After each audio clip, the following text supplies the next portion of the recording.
Welcome back to Chats with Jack. I am Jack Talcott.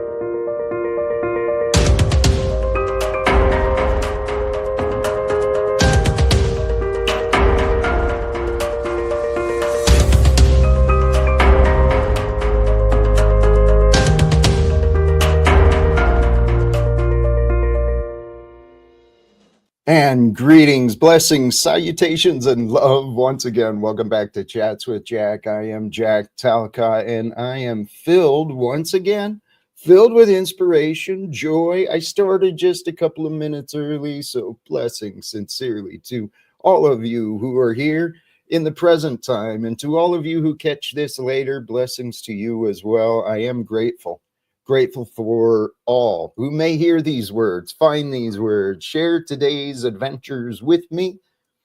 I'm going to drop the link here in a little bit, do the little typical Talcottian stream, but through this, my hope for all of us, may love lead us all. And may your health, your joy, your abundance continue to grow. Thank you all for tuning in, and praise God sincerely. Let's let the live stream begin, right? We'll do the start with the start where I typically go. You know, I found a comfort in my familiarity, my patterns. Today, in the background of today, is the reminder, the colorful reminder. Love is the answer. In the visual reminder with me in the screen is love. Love is the answer. And today, Thrive Thursday, the topics, right? Discussing these concepts and ideas, the distinctions, the similarities, but what's the difference between these words? The mindset of thriving, the mindset of surviving, or the mindset of giving up. The reality is, many of us at this time of human life here on earth, we're going through a shift. There's a change. You know, it's a constant logical development of the causes and the limitations of the past. But many of us are kind of realizing, hey, the old ways of living, the old ways I was, that really wasn't serving me as well as I thought it was. Or maybe the things that I found comfort and joy with in the past, maybe they're just not really doing it for me anymore. There's many like me. Many of us are determined to transition from merely surviving into truly thriving. Leaving behind survival mode means embracing a mindset focused on growth, well-being, and fulfillment. So to all of you, to me included, to all of us, here's to a life filled with positivity, purpose, and a renewed sense of possibility. I want to offer some ideas on that too. A renewed sense of possibility, aligning yourself with the infinite. Because from my experience, these words have happened to me so many ways, and these words are in the description as well, right? A change in mindset can transform your whole life. Change in mindset can transform how you see the past, how you see the present, how you see the future. And the life you live is directly related to the focus of your mind and heart. That applies to all of us. It's the order of human, right? It's the order of how we live, how this creative experience has been offered forth for us. You're the director and the actor and the perpetrator and the victim. You are all things in your story.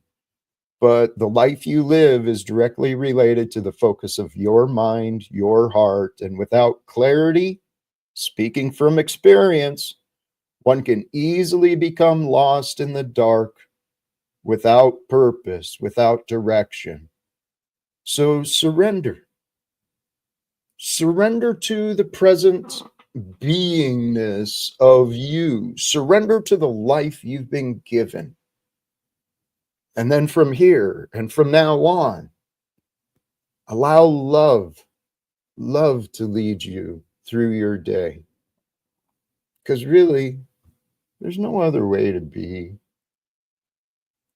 You can pretend you're absent from love. You can pretend that you can't love. You can pretend anything you want in this life. Brothers and sisters, it's all up to you. You can pretend you can pretend you're confused.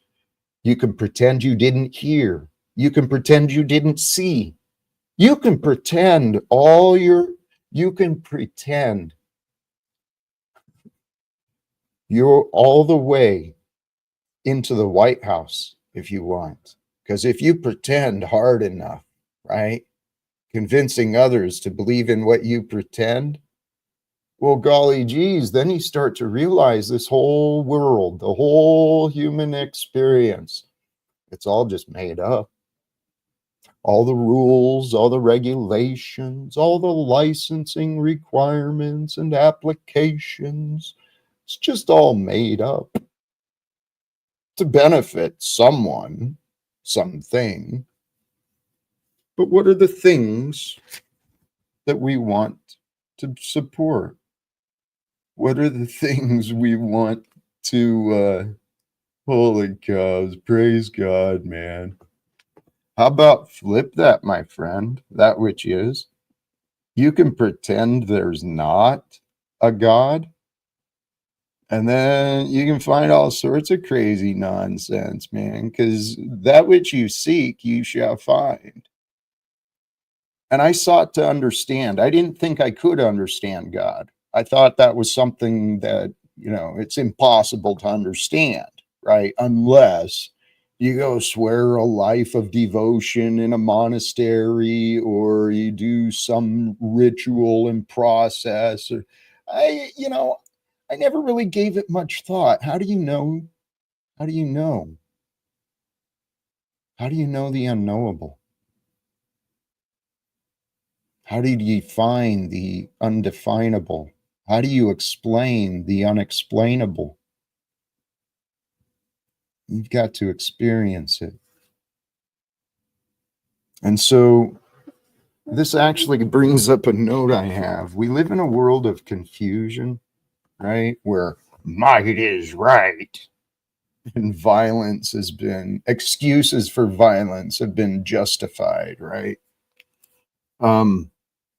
We live in a backwards world where you and me, I'm assuming you're like me, you're one of the commoners. Maybe you're not, in Washington D.C. Although I hope you're in Washington D.C. or maybe sitting in a position of influence and wealth. You've been blessed, so you just don't know what to do with your blessings. If you're like me as a common man, we've been misled, brothers and sisters. The power of life is yours to claim. The power of your life is yours to claim or give away. And the world we live in has taught us to focus on the material, right? And to give power to the forms, to the illusions of forms. I was one of those. I used to be afraid of authority, right? Because I knew the consequences. You piss off the boss, you lose the way to sustain yourself. And, it's all about survival. This world we were raised in, people have been taught it's tough, which it is. And life, you got to fight to survive, and sometimes in different ways. But how do you fight? When do you know to fight? What do you fight? What is the purpose of surviving if all you're doing is fighting every day? I mean, come on now. Praise God. Let's pause for just a moment on that thought. The God of creation, the one that the power and source behind the energies and space for time and movement, time and change, those two go together. And we live in a world where people are fighting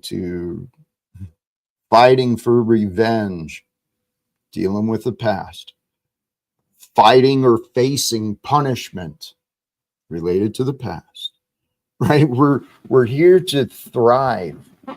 We're not just here to survive. And mankind, brothers and sisters, you and me, we have far more power than we've been led to believe.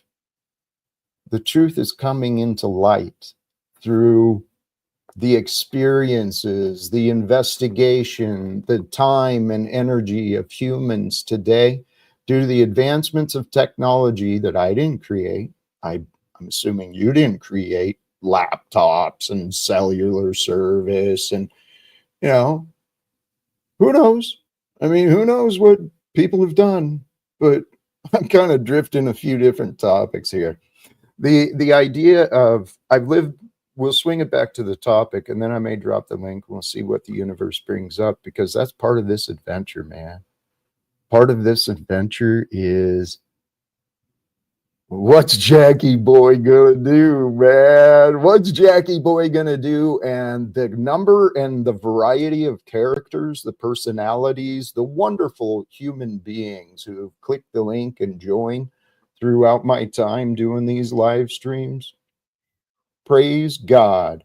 You could not imagine and create some of these happenings. So, brothers and sisters, if you're one of the newer ones here who found yourself willing to hit the subscribe button, thank you, right? For those of you who've been around for a little bit, if you haven't figured it out yet, keep wondering, right? Things are unfolding perfectly. So to the topic today, thriving, surviving, or giving up. I've lived with all, right? Getting beat up enough times in my life, it taught me to give up, and it taught me to kind of think small. Don't step out too much, you might get hurt.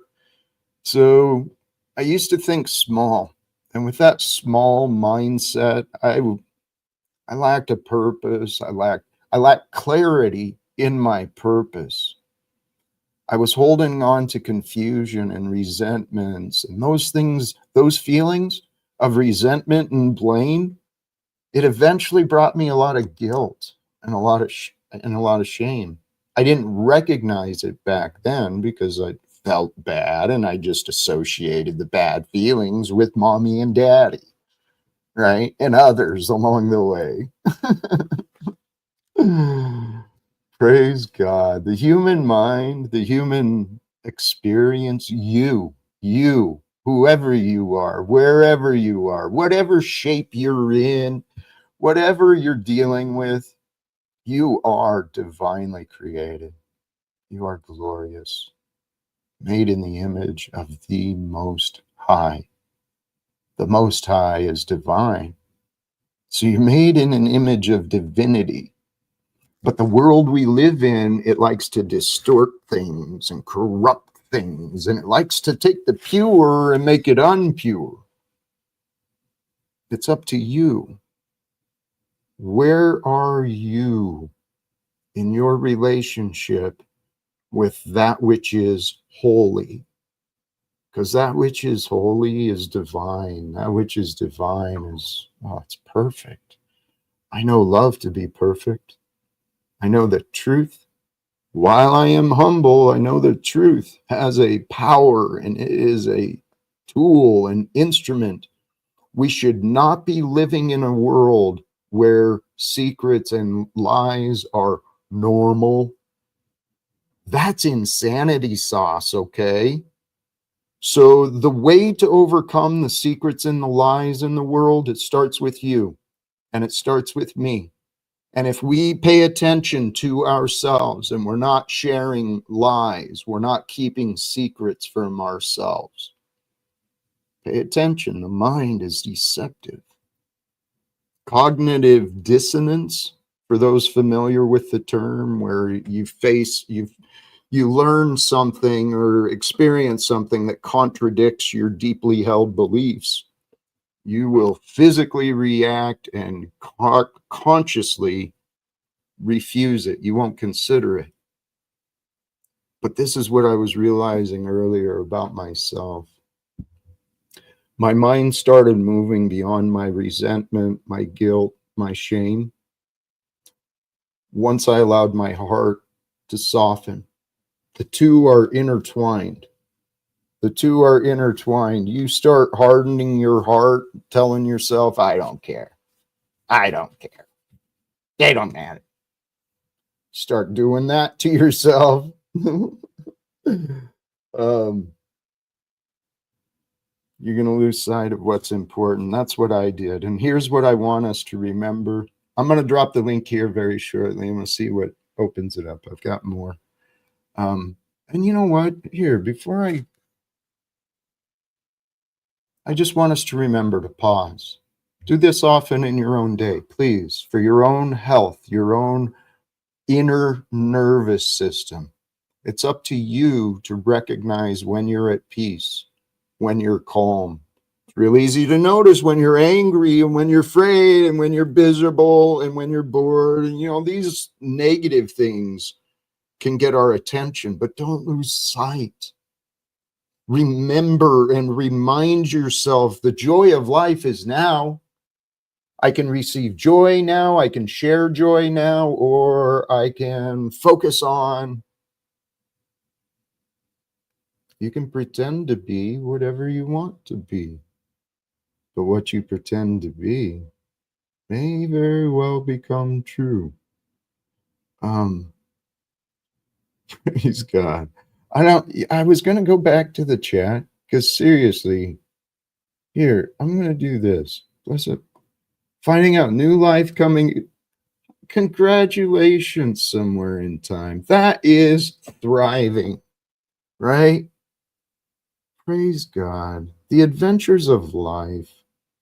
Even if you can't experience the adventure of excitement and life and joy, even if you can't directly experience it yourself, you can tune in, tune into others, right? Learn from the experiences of others, not in a negative way of comparison, but in a way of admiring. Even the people who show you what you don't want to be, admire them for who they are. Because people don't want to be miserable. Not in my experience. We really don't. Stoner Gal 420, blessings to you sincerely. All of you who are a part of this, willing to do the liking things and the subscribe and the sharing things. Sincerely, this online adventure, it's kind of new to me, man. I did not predict myself heading in this direction. We've got a guest here, and this question could be a great one to address as a group. But please welcome old Joe. How you doing, brother? Hello, sir. I'm doing fine. And hey, you don't need to bring me up too soon if you've got a thought you're addressing. I can sit in the back. But I did have a question for you. Yeah. You talked about the difference between, you talked about being beaten up and then causing you to give up, and then a different attitude emerging in yourself. Is there anything that you could point to that caused the one to change to the other? That's my question. I love that question and thank you. Because it was a number of variables, but in the end, what it came down to was my own acceptance, and my own willingness. This is what I had to accept as well. Part of my growth and healing, I had to accept responsibility for all the time I wasted worrying, being angry at the wrong time, making big deals out of not big deals, and really missing out on some cool times. So I had to accept the reality And here's something I was thinking. I don't remember what prompted this thought, but in life, it brings us these experiences, the feelings. We do not want to deny our feelings. We must accept it to feel it. And by feeling it, we can know it. That's how we really learn, is through how we feel, processing and understanding our senses and our feelings. Makes sense? Does. And you said something I think that's really pertinent. You said reacting at the wrong time, which is an acknowledgement that reacting in and of itself is sometimes necessary.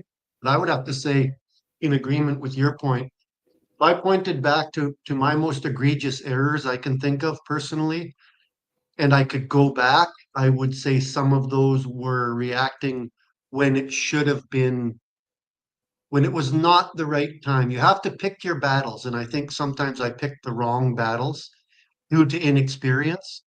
So, yes, I would agree with the statement you made there. Okay, thank you. We've got some great comments here in the chat I want to get to, but Daisy has arrived as well. Welcome to you, our friend. How's it going? Going well. Feeling Is blessed. it? What Yeah, was that little laughy poo about? I'm feeling blessed. Can I Sincerely. talk to you just about real quick about before other people, and then I'll just sit. I you know Cam, you made him a mod, right? And he come in. Just listen. He come in saying, "Oh Lord, help Daisy" and all this. Well, Cam took over my channel because I made him a mod, so he took over my channel. And I used to have like 300 people watching me, and it went down to like 40 or 60, or you know. I just want you to be well aware that Kim is a troll from hell, and will take over your shit. I just want you to know that. Daisy, thank you for the heads He up. lies, and he lied about, and he's a liar. Well, here, please, with all respect, I accept your experience and your caution. Thank you. Okay. I don't know many of these people. I have very Well, little. he's on another channel right now being like caught up because he's over there. And I thought it'd be the perfect time to come in and talk to you before he pops back over here. And yeah, don't make him a mod. He will Well, he will take your shit. here, Daisy. Here's He from used my. to get rid of all my people. Mhm. He just get rid of I them. Daisy, I'm sorry that happened, and I encourage you to have your boundaries with him. I have actually found that Oh, he's people lying to you. people can people can surprise you. People can change, No, and he's not changing. he's What I'm been gonna tell you. very. No, we went through the whole worm No, deal. no, I no, I hung the haven't. worms on the Christmas tree. You're not, Jack. You're not getting it. Cam is a Okay. piece of shit, and he will hack your fucking shit. I'm sorry. Well, That's thank where you. we're at. Thank you for the heads up. Please, You're I want welcome. to. I hope it doesn't happen to you. Thank you. I agree. I right when you join, and please, Daisy, you're welcome to stay and hang out if you'd like. I mean, The, just ask him a couple questions. He'll put it in chat. He'll tell you he did it. Cam, well, did you do that? Put it in I'd chat. rather. Hey, Daisy, thank you. I'd rather deal with the I know. I question. just wanted to do that while I seen him somewhere else. But I'm Appreciate telling you, if you it. ask him, he will answer you in chat. He will Okay, admit. He will I'm admit sure. it. I'm sure. Um, and it looks like he See, is there he admitted. did. Right there. He Okay, just admitted it. all right. Can I bring it back to the comment I've got? Yep. I'm gonna mute myself for a minute. Go for it. Thank you, my friend.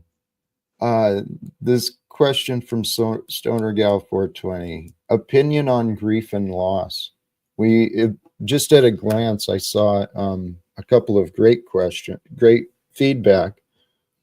Grief and loss, it is part of the human experience, and each of us get to. We do. We have to navigate it in our own ways, but we get to navigate through grief and loss. It is truly a part of the human experience. Grief and loss are humbling, truly.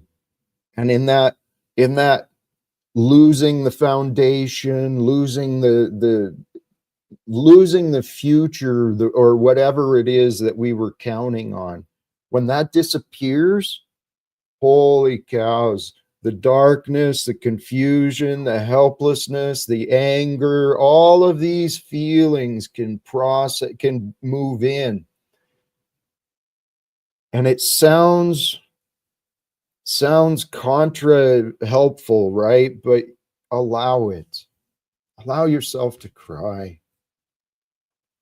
Allow yourself to grieve, to process the loss of your innocence. For those of you still carrying around the shit from the past, allow yourself to grieve the loss of what was never there, or what could have been there, or what should have been there. But allow yourself to process it, and then recognize how long do I want to carry the grief? How long do I want to carry the pain? How long do I want to carry what I don't enjoy?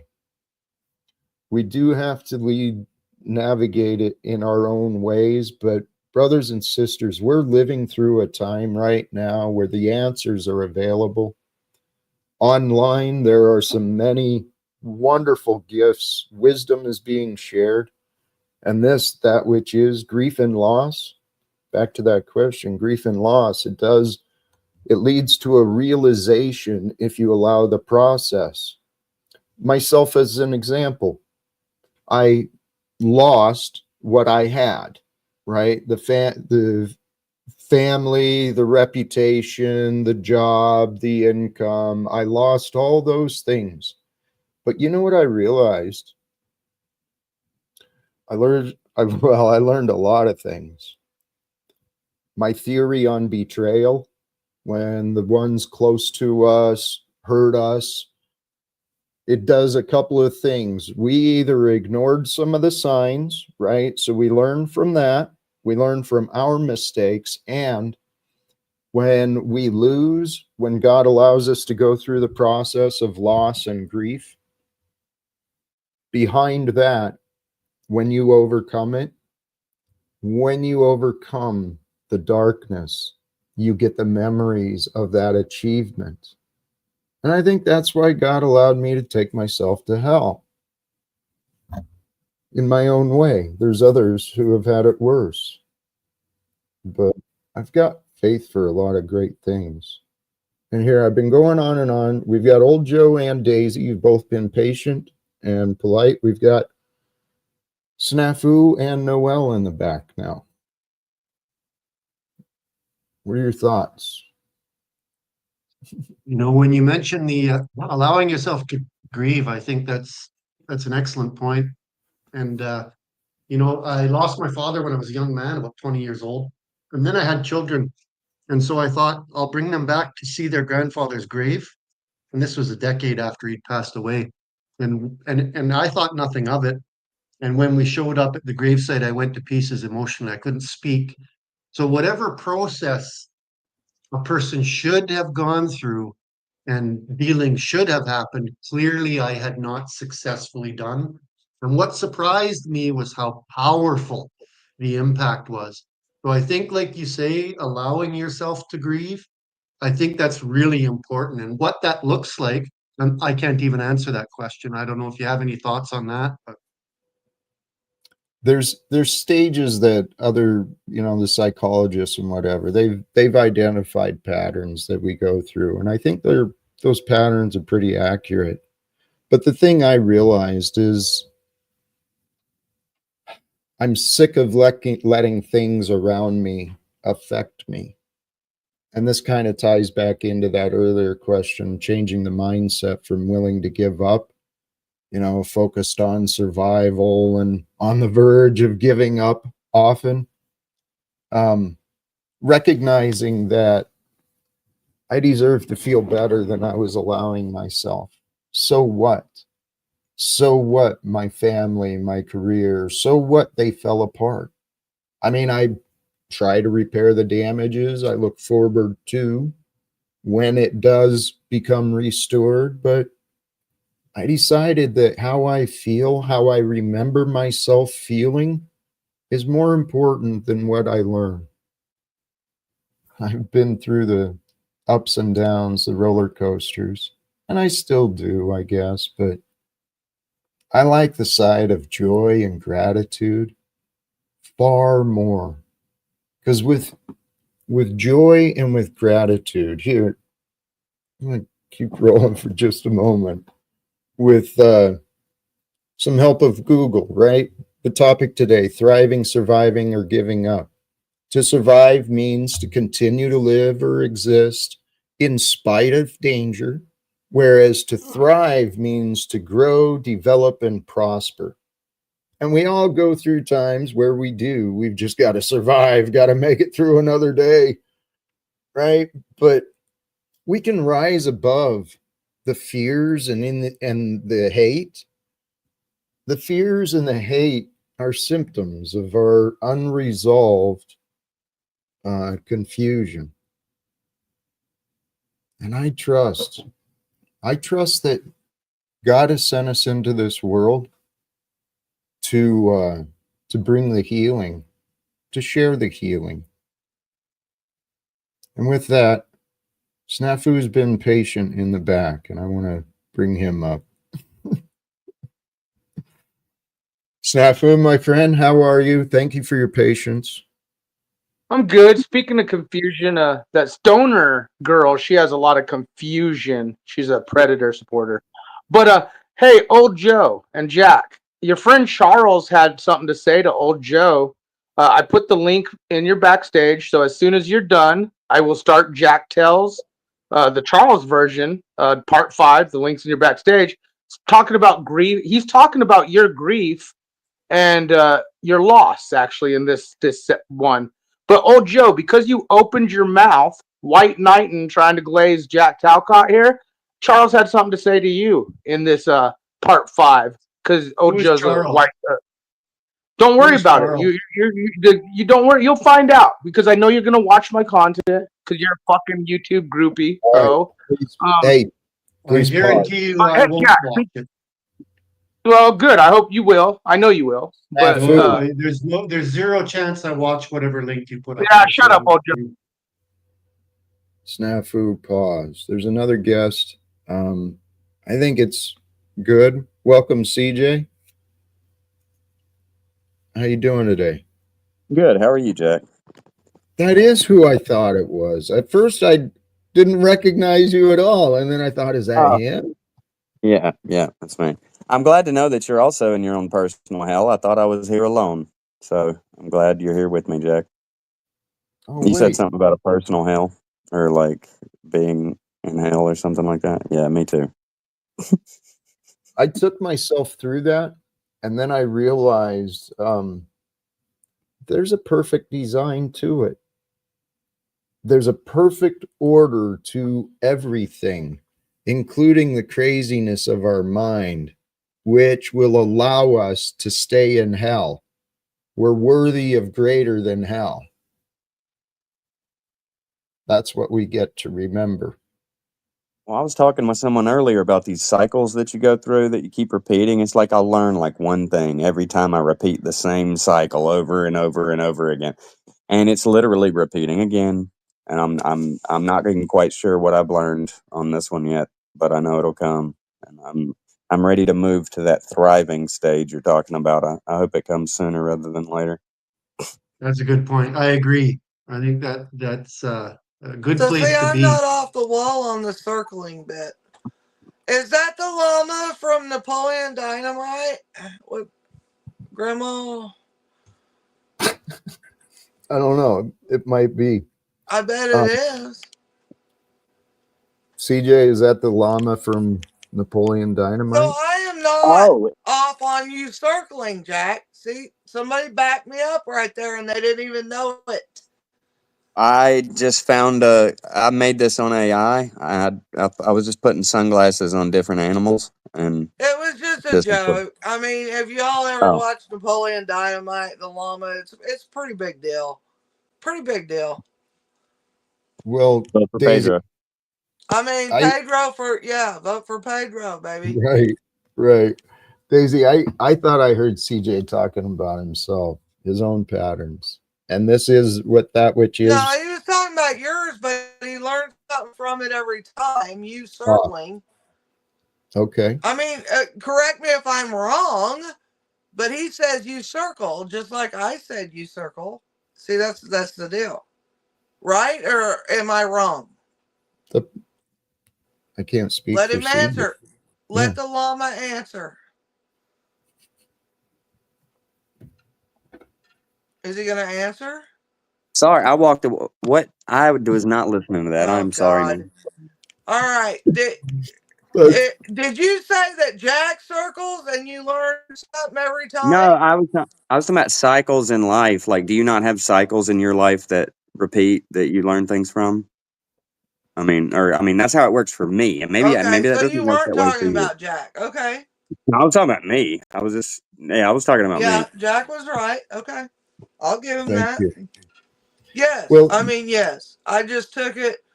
I think Jack circles with his shit.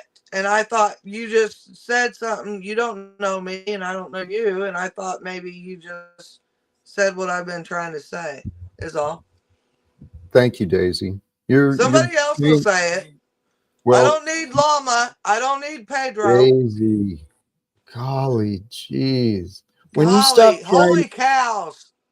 when you stop trying to prove me wrong, and I don't think you're intentionally doing that either. You are trying to find out what's going on, but I haven't made it past your skepticism and your doubts.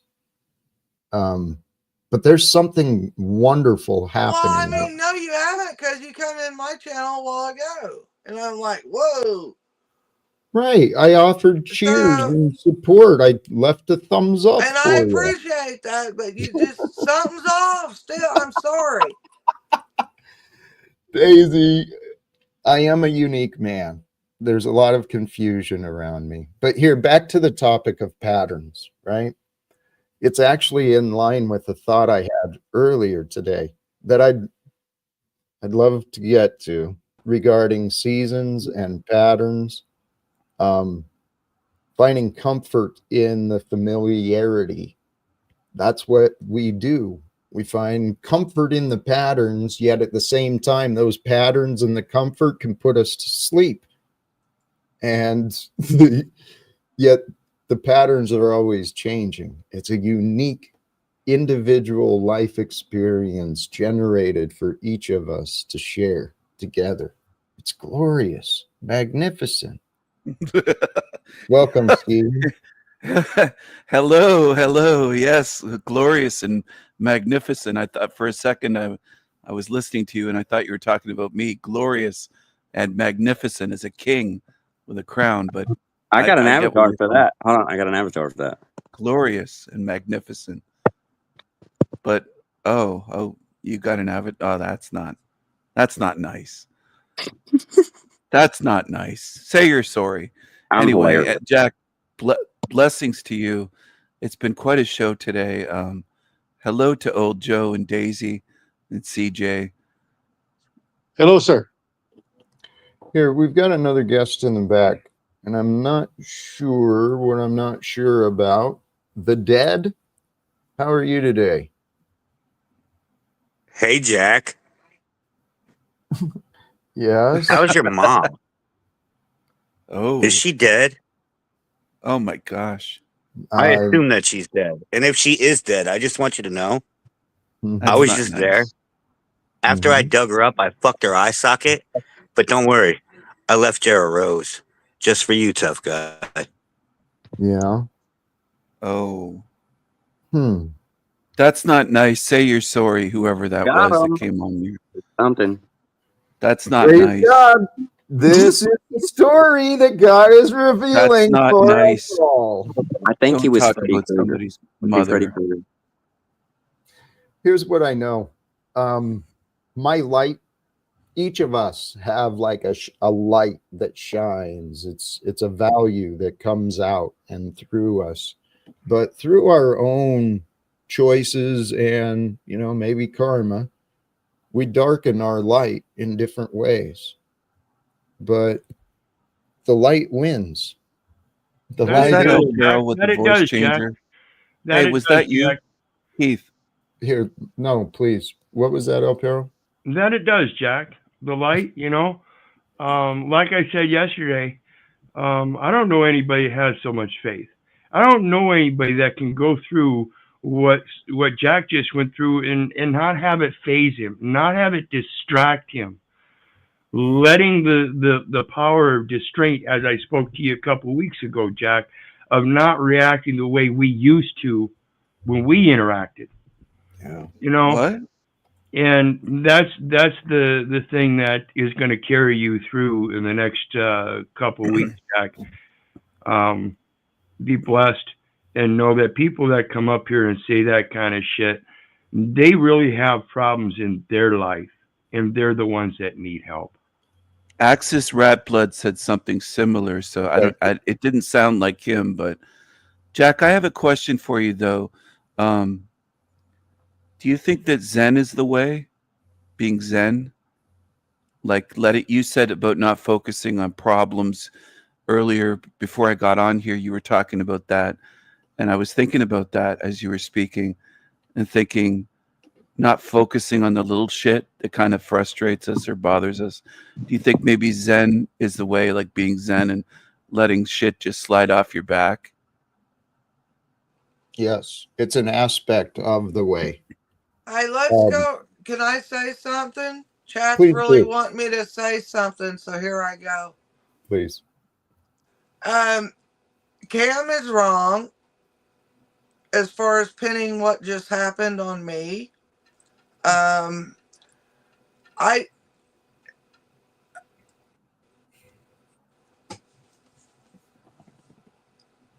love that person, but I do not like that shit at all. Okay? You know that person that came on here. Here, Shut up. Let me talk. Let me talk. Yes, I do know that person. But I do not like that way and that talk of nothing like that. Okay? Against anybody. And I just know that Jack's reading chat and it's Daisy's friend, Daisy. Okay? No.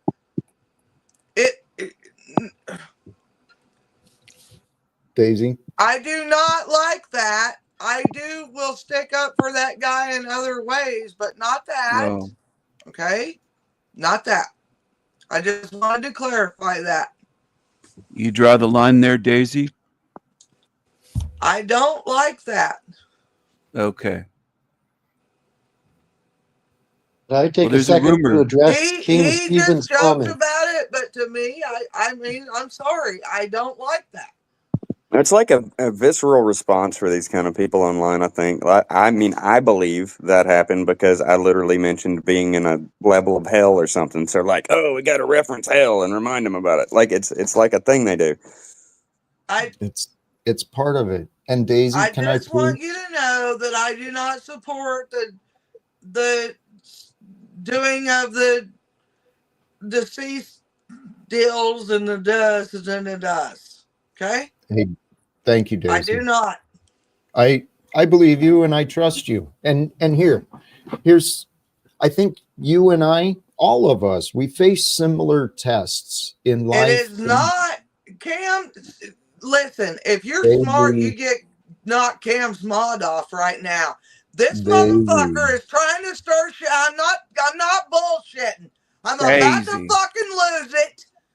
I know. Calm down, please. Let it go. Let go of the desire to be right. Let go of the desire to be in control. The truth is I don't want matters. control. I just saw the chat doing that against me, and I want you to know that I do not back that up at all. At all. And Daisy, I'm hoping to help reassure you. I understand that. Okay. I don't give a lot of the gossip much attention. I pay attention Well, to that's you. beyond gossip. That needs to stop. All Just right. like other things need to stop. We need to Okay. stop. There's a lot of gossip going around, and people That need to ain't stop gossip. focusing. No, there was some gossip going around that you're Jack's daughter, and I shook my head and said, "No Excuse way." me? That yeah, that Daisy's Jack's daughter, and I had said I don't buy that. I don't think Daisy is Jack's daughter. See, I heard that too. you know what? You probably made that fucking rumor because you're a piece of shit. Come on, Daisy. Yo, I'm That's not not nice. come-on-in. You Say get you're on here, sorry. you stir shit up. I've seen you other Say you're places, and you sorry. just, That's not I bet you're nice. the one that made that shit up. I didn't make up any rumors like that Well, I about you. I don't, don't even who Please, know the fuck? you. My I God, don't we're know the you. same age.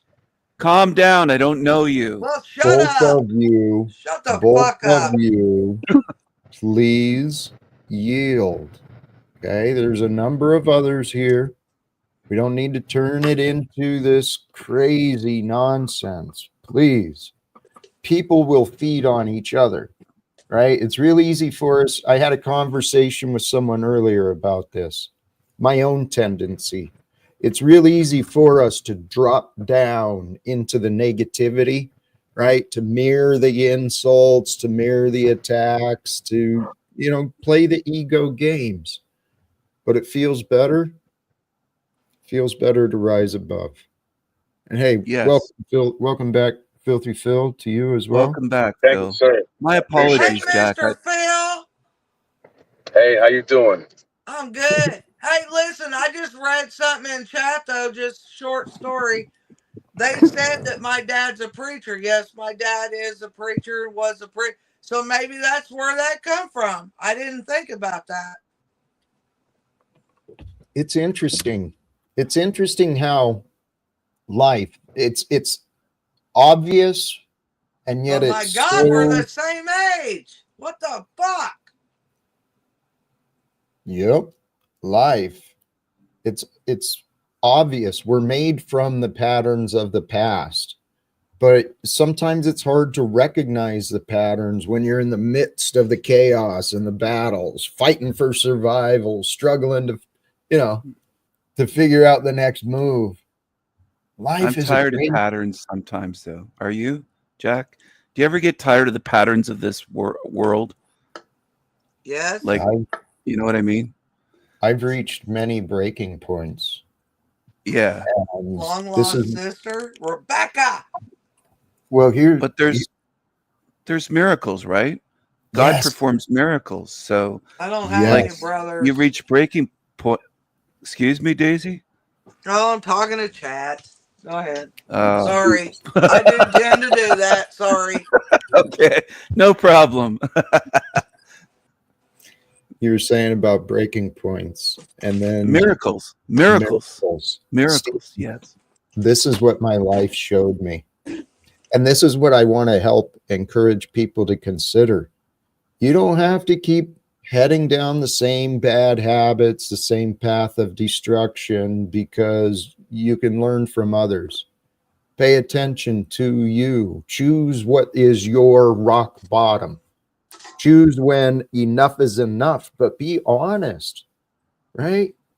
Many people who grow up in these kind of trauma-based households as children, they end up unhealthy relationships later, not trying to take things from other, but just wearing themselves out, giving away, trying to be people pleasers. I used to do that, and it's miserable. It takes a lot of energy to be a dick or to be a people pleaser. You Yes, gotta it does. find that balance. Yeah. Phil's Right. kind of a people pleaser, and so is El Pharaoh at times. Sometimes.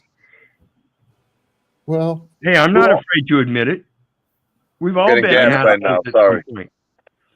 We've all been assholes to other people at points in our life. Well, It's not I try me. to be nice. I try to be nice. Some people say I'm the nice guy on YouTube on these panels. No one says I've that. heard people say I'm the nicest guy, and there's something called King Stephen derangement syndrome in the chat.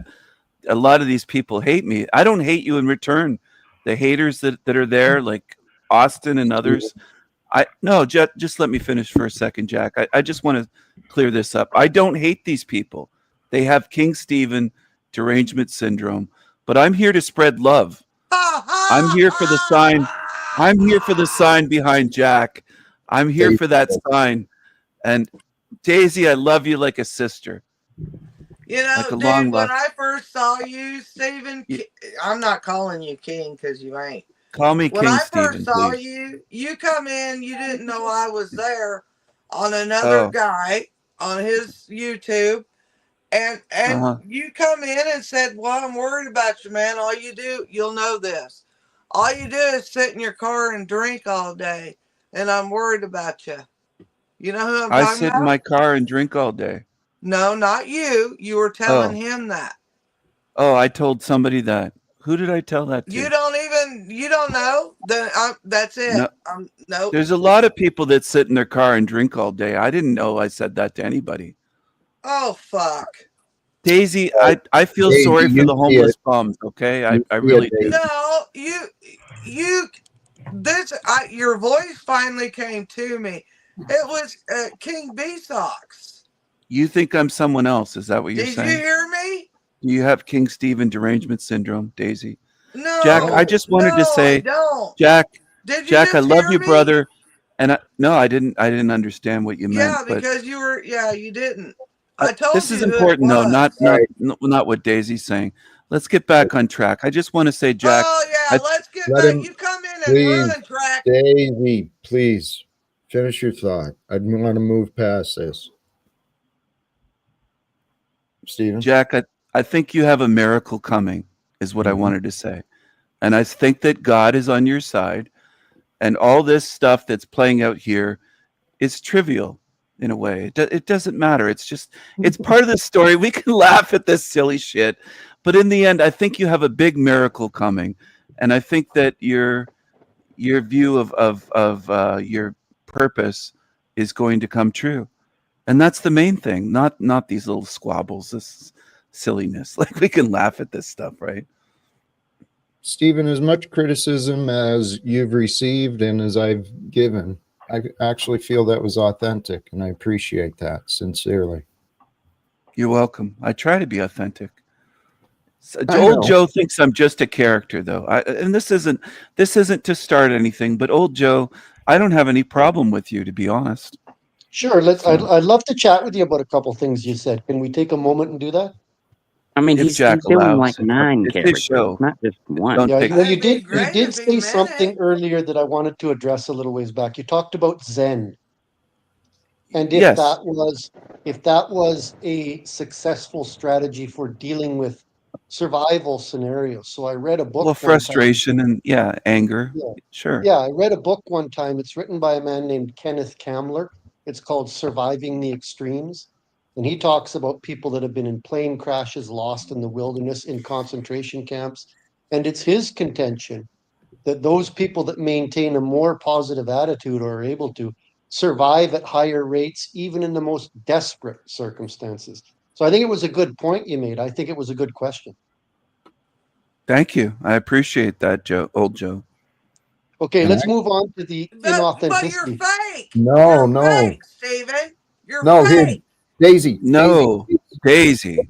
let's bring this back to that topic because that is an important thing to focus in. Yeah, when you're talking to real people. Daisy, what is happening now, it's objectively real. Now, what we do and what we think and what we feel, it's going to be an internal experience. But the idea of Zen is truly to allow and to flow and to detach from, to be an empty vessel and just flow with time. And this was my theory. Once I started better understanding my interpretations of Zen and the way, well, that's when I kind of put it together about what Jesus was doing. He was bringing that idea not just from the caves and the temples. He was bringing it out into the common people, saying, hey, guys, the kingdom is upon us, and here is the confirmation of what was said in the past.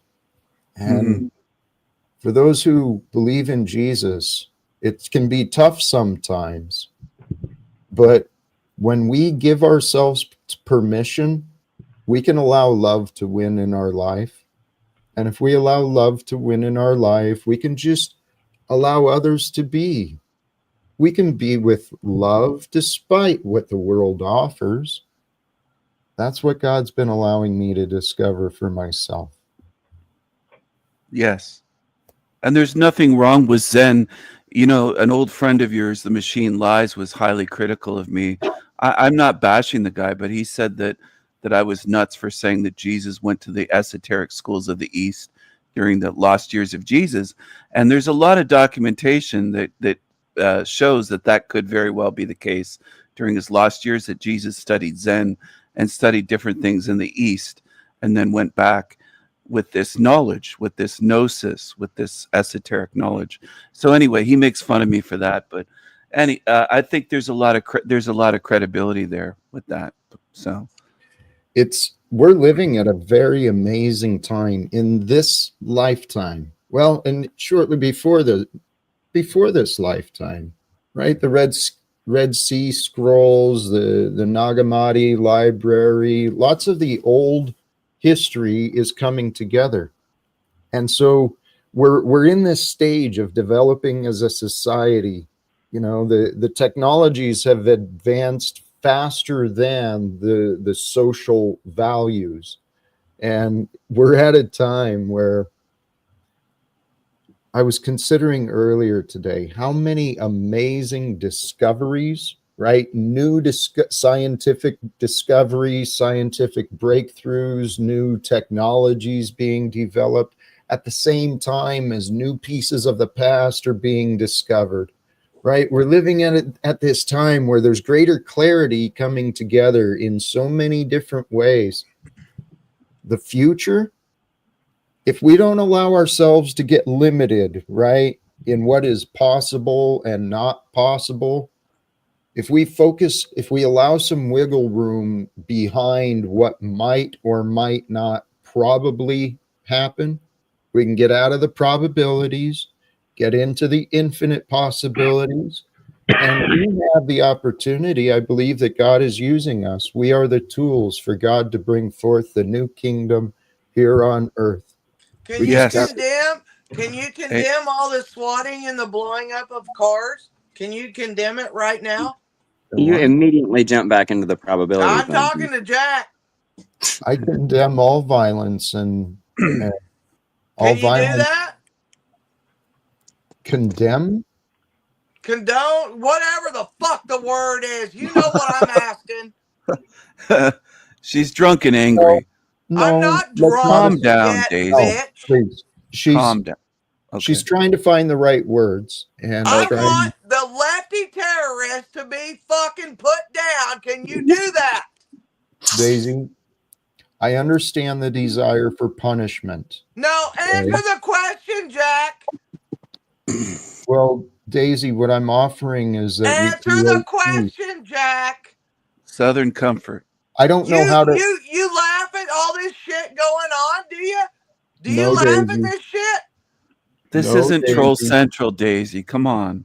Bitch, Steven, I'm not please. in Troll Central. See, I knew, Daisy. Steven. I see that you are, Steven. I'm gonna here. I put him in the back so I'm he's not asking Jack. interrupting. I understand your serious. Condemn. What the fuck is the word? Do it, Daisy. Do it. Daisy. I think all he's saying is it don't have to be black or white. It don't have to be, you know. Yeah, y'all can't either do we it. kill them all Y'all and can't we do it. support them. No, hell no. There could be a new possibility somewhere in between those two things. Yes. Who Daisy. the fuck are you? Ignorant? Are you No. fucking ignorant? Daisy, Well, if you shut up to it, it definitely won't be a thing. I said they're terrorists. Do you Daisy. not think so? Daisy, please pause, okay? They're trying to kill people. Daisy, get out Is of that. a terrorist? Daisy, if you Answer the can't, question. I'm going to put you in the back if you don't chill out and detach from your thoughts. Okay? We can discuss these ideas without getting worked up.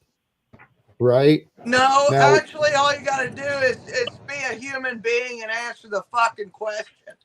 well, please allow the answers to be shared. Get it Okay? on. Calm down.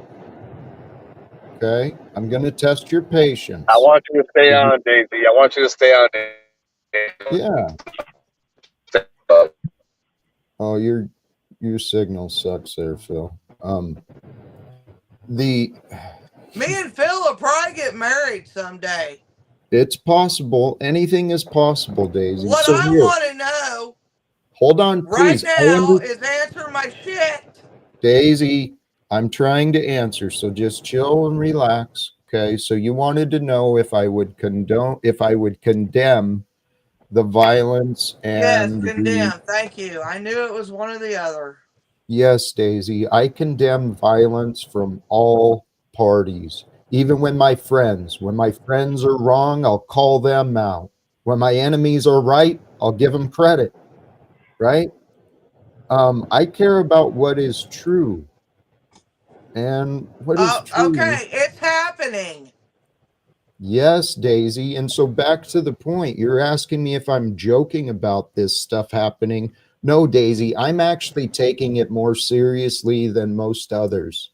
And maybe that's why you're here, because you take what's happening in the world pretty seriously I too. fucking am serious as a heart attack. As am I. This is why I'm devoted to trying to connect with others. We're going to change this world when we get the right ideas and the right people together. I believe the time is upon us. As soon as we can start communicating with each other, we can work together. Let's all get along. I'm not here to start trouble. God. I did put you in the back, Stephen, because of the interruptions. Okay. So thank you. I was just trying to defend you. That's all. And this is, I appreciate page that. to page defending people. You don't even know what the fuck they stand up for, dude. You are just obnoxious motherfucker. And I have to admit, Wow. King Stephen is right here. We need to get back on topic and quit all this fear monger shit. Oh, El Yes. Perro. It's got to be El Perro. Yeah. El fucking Taco. What are you late? My Oh. friend, please come on now. We can get, here's the key. Daisy, you I wanted to point it out earlier. You're like me in different ways. We're getting critics, real brave in the chat, real brave behind keyboards. There's critics, and each of us is tested. We got to figure out what is true. Okay. And a big thing about people preaching and doing shit is they're not, don't mix politics and preaching bullshit. Right now, and ever has been since COVID, all that shit, y'all have been the wrong shit. The wrong shit. Daisy, I'm hearing accusations, but you're not clear in what you're saying. I'm not understanding you. It'll come up. Something will come up where you're going to be like, oh, damn, Daisy was right. Watch. Daisy, you're offering anger. If you could get out of your emotions and be more zen. That is, I have to give it to you, Stephen. You hold the same deal because you don't give a fuck. You got me? You're not Daisy. passionate in nothing. You're a troll bitch. You're not passionate. You, Daisy. When you have passion, then you'll understand. I'm very calm amidst the chaos. Yeah, because you don't give a fuck. Daisy, please pause. Okay? Because actually, I agree with you both. Stephen, she's kind of right. She's calling you out on your patterns of you're showing dead inside. You got a deadness and a coldness to detach from the other thing. But Daisy, I was speaking to someone else earlier today, a friend, about being real sensitive to energies. Some people have identified themselves as empathic. whatever. We're all instruments. Our bodies are instruments to Jack, I'm tune. very empathic. I'm not cold or dead inside. I'm Okay. very caring and sensitive. I think you have it 180 degrees from what I actually am. I could be off, but I don't believe I'm that far off. There's something. There's I don't either, something. Jack. I kind of agree with your assessment there because I see the same thing, King Stevens. This is why I finally blocked you from my channel. You weren't Just blocked because I before, don't I yell just and put you. scream and curse? What? No, because What are your you saying, rhetoric. El Perro? Your rhetoric. Your ad hom I'm just- attacks.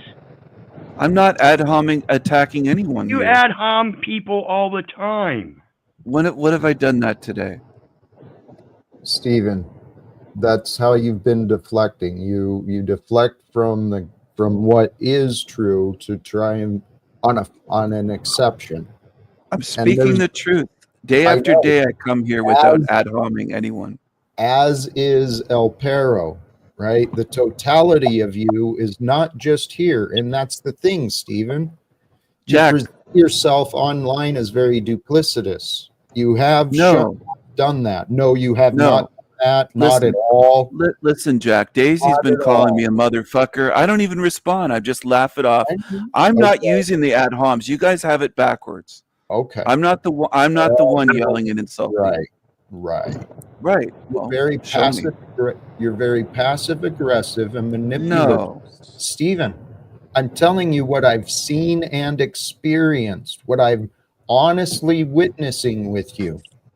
Now, I'm not condemning you, I'm not judging you, but I'm saying it's unhealthy, dude. I'm not ad hom attacking anyone here. It's not No, true. But you're very self-centered. I don't even know what and ad hom selfish. means.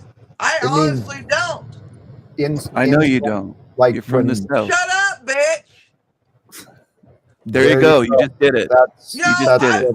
I've seen you, dude. You did it. I don't have no. Woo. Take a breath. Take a breath, my friend. All of Jack, us. I think you're jealous of my calmness. I think that you mistake my calmness for something You don't else. have no feeling, I don't have dude. jealousy. If you can be Yeah. this calm over the bullshit I've watched you, I can be this calm over the you internet. have Absolutely. nothing. You sound Nothing. triggered, Daisy. Daisy, No, I'm please. not. You come in and start shit, talk about people's weight and shit, everything, and you throw shit off.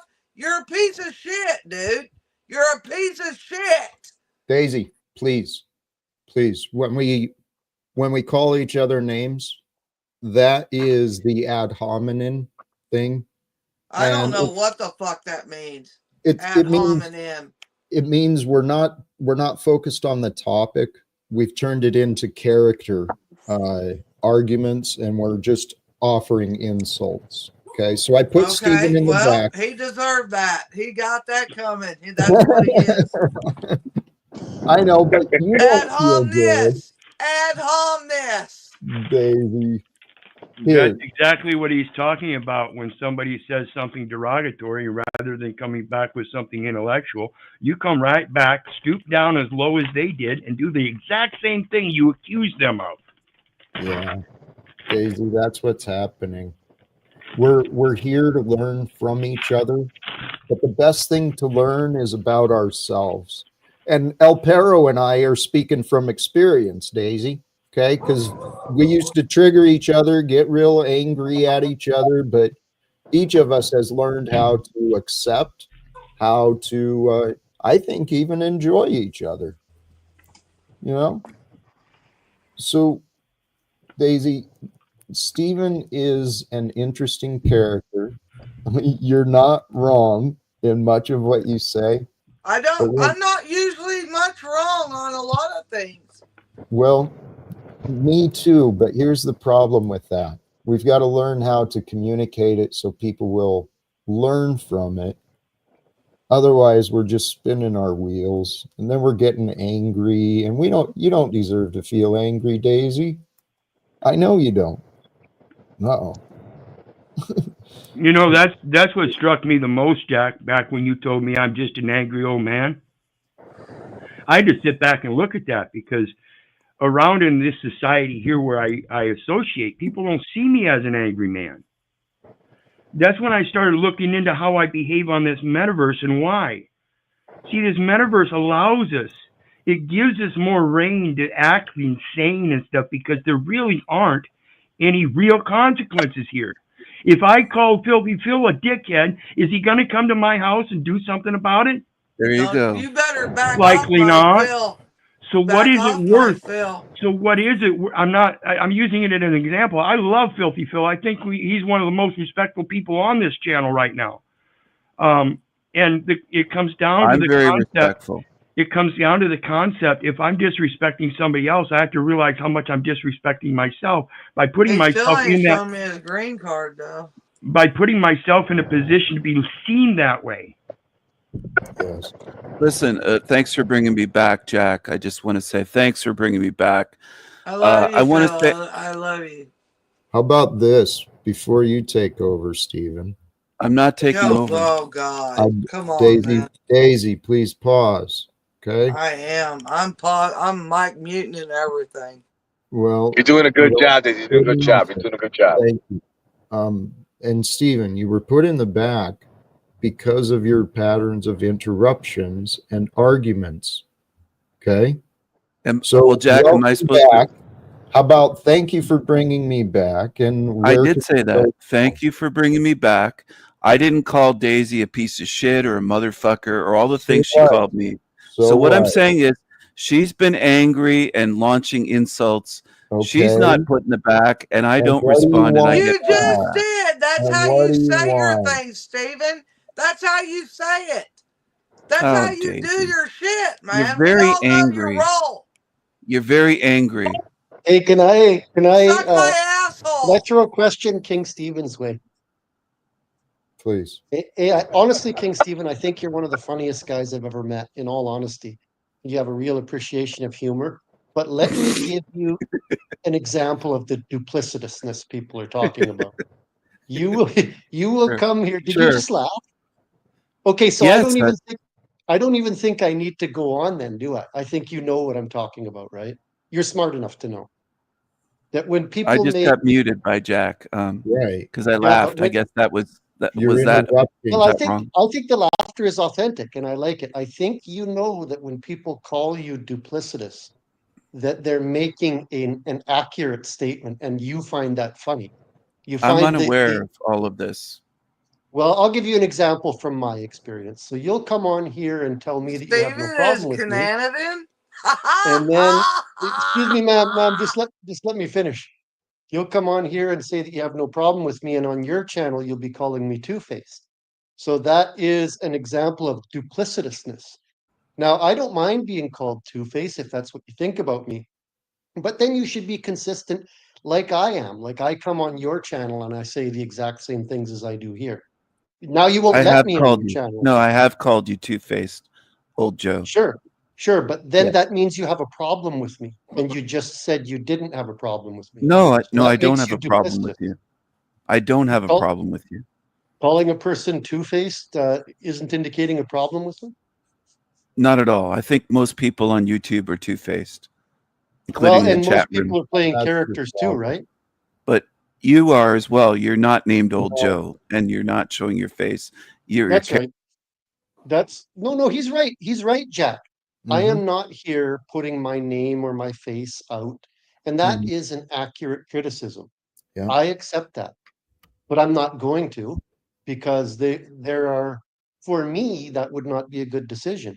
And I think that the people who are putting their names and their faces out there, their word, the things they say should be weighed with more value than what I say.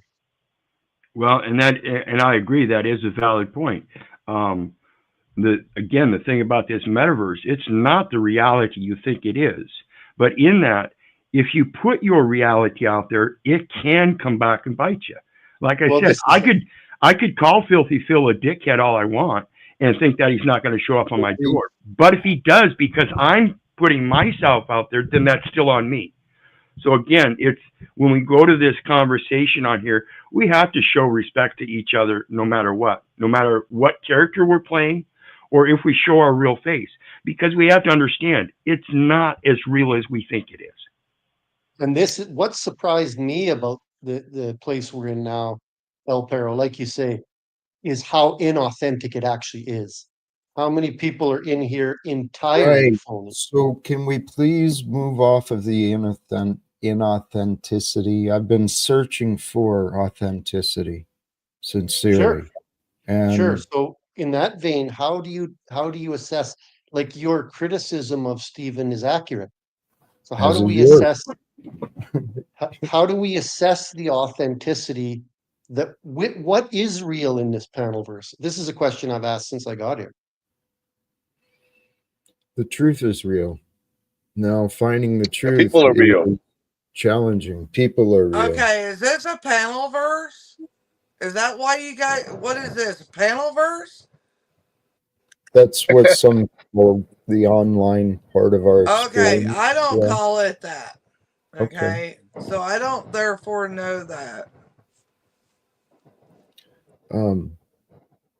Metaverse? What's metaverse? Dude just said it. Similar thing. I think they're pointing at the same thing. What do I think my job is here on this panel? On these live streams, my intention and my purpose is to create a space, share time with other human beings who are alive at this time, to truly try to create community. I want to connect with other human beings who believe, hey, the injustices and the injuries of this world, they're enough, that we're not going to accept this continuing pattern, that it's time for the world to change, that we become a part of the awakening and the resurgence of love, compassion, kindness, care. I think it's happening with us all, guys. I really do. Well, I think that's the common thread in a lot of us. We've been through things that say, hey, we need to learn how to make better communities. So we all have effectively the same foundation, but we have different ideas of how to go about that. And so when we come up on these panels and stuff and just start discussing it, we don't see the other way, and that's because of our closed-mindedness. That's what got me into it with you, Jack. I wasn't open-minded enough to see that you weren't asking for help to stay in the house. You were asking for help for something else. And I was basing my shit on the concerns of people in chat of what are you going to do? Is that really my concern? No. My real Stop concern lying, is wizard. You my just real needed a place concern to go because my real Paul kicked you. my real concern is the same as yours and Paul's and Filthy's and Joe's and Daisy's and Margot's, is having a better life in our communal living. We have to quit treating each other like shit. I agree. It is the key. God. Hey, welcome to you, Margot. Thanks, Jack. Oh, jeez. What I thought was beyond is Margot is a troll. Okay? Daisy, Because she would not have. Daisy, please. I'm going to take a break from that. What is the definition of a troll? Someone that enjoys YouTube? Somebody that goes around because they really don't have anything better to do or anything real to discuss, and using ad hominem character attacks on people. Oh. I would say it's a person that feeds off negativity and attempts to generate negative energy. Oh, okay. Which Yeah, in turn takes you out of a positive mind feed and a negative mind feed because you're feeding into that. So I'm adding on to that. I'm sorry. We don't want to feed into the negative attitude. Continue. I'm sorry. You're kind of breaking up sometimes, Phil, but thank you. The idea of a troll, it's like modern day agent of chaos. That's what I see it as. But the agent of chaos, the way I see that, that's part of our grand design. God created within us the potentiality of light and darkness. The light and darkness is within us. The light of Christ and wisdom and love, nature, right? That natural essence is with us at all time, but the world we live in, through obedience and punishment, people have been created with these identities, and it's just a world of pretend. But we've got people pretending to be so important they're above the laws, right? They find the human traffickers, the criminals, the governments, all these things think they're above the laws. But brothers and sisters, we are who God sent into the world, and the world has been dark. And God sent the light into the world, and the world rejected the light, and they embraced the darkness. And I suggest we break beyond our comfort of the darkness. We get out of that cave, that prison of ignorance and small thinking, because, well, today is what God is allowing to happen, and we are the happening that is today. And if God allows us to find a way, well, should God allow me? My purpose in life is to be a light of life, a light of love, to follow in the way of Christ, to be gentle and kind, compassionate and giving wherever I go, but to also be without fear, without worry, without insecurities, because But Jack, I'm giving it away. I agree with that. But don't we have a responsibility to take care of our basic needs as well? Of course. But what's basic? What's a need? Food, shelter, love. No one, well, sure. And those aren't really as easily self-generated as people like to think. Well, I'm not going to agree with that. I mean, how so? Well, like your current situation. I mean, you're about ready to lose your home because you've dedicated your life to your cause, but I think that God also wants us to make sure that we have shelter and food and means to continue and to help the next generation. Yeah, I agree. And as was shown in the Bible, God, well, here's what I know. God's doing and revealing everything. As in the Bible, Jesus was godlike in his nature, supreme and above all else, and yet in the form given to him by God as a man, he was at the mercy of the world he was given. Each of us is at the mercy of each other. No one succeeds or fails on their own.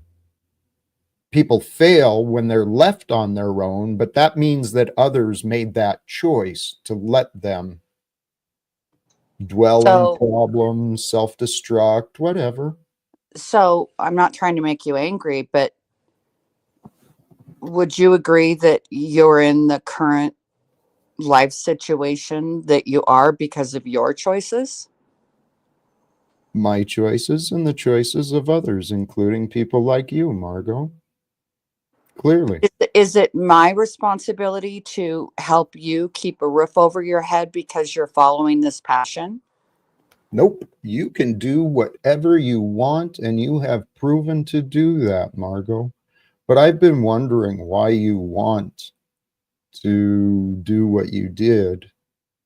But hey, you get to do you, and God allowed me and you to cross paths, because we were talking about this earlier, and I don't remember who exactly, but layers of healing, right? There's layers of emotions that we need to find within ourselves so that we can process. And Margot, I admitted recently, through you, I recognized I was still carrying some unforgiveness, which means that I wasn't through processing my opinions and my expectations. So you've been helping me to grow, Margot. But at some point, the truth is what it is. I was never, you and others imagined threats from me. Jack, they weren't imagined. You Okay. then you presented Okay. is a very angry man. But what were the factors involved? Your behavior was very angry. And what was behind the anger? I don't know. Well, Margot, so you judge for a symptom. No, Margot, please, Margot, I watched your behavior. Margot, please consider. Your Yes, and please consider that the anger you saw, that you witnessed from me, was a direct result of how you were treating me. And not just you, but Jack, it's not what happens to us. Margot, it's not what happens to us. It's how we respond. Right, you responded very right, Margot. No shit, Sherlock. I responded with anger. I've apologized. I've learned from my mistakes. Okay, now, why that means that I'm unworthy of forgiveness or support I don't think you're unworthy of. I don't think you're worthy of forgiveness. Well, Margot, the fact is I did nothing to harm you or anyone else in Spokane.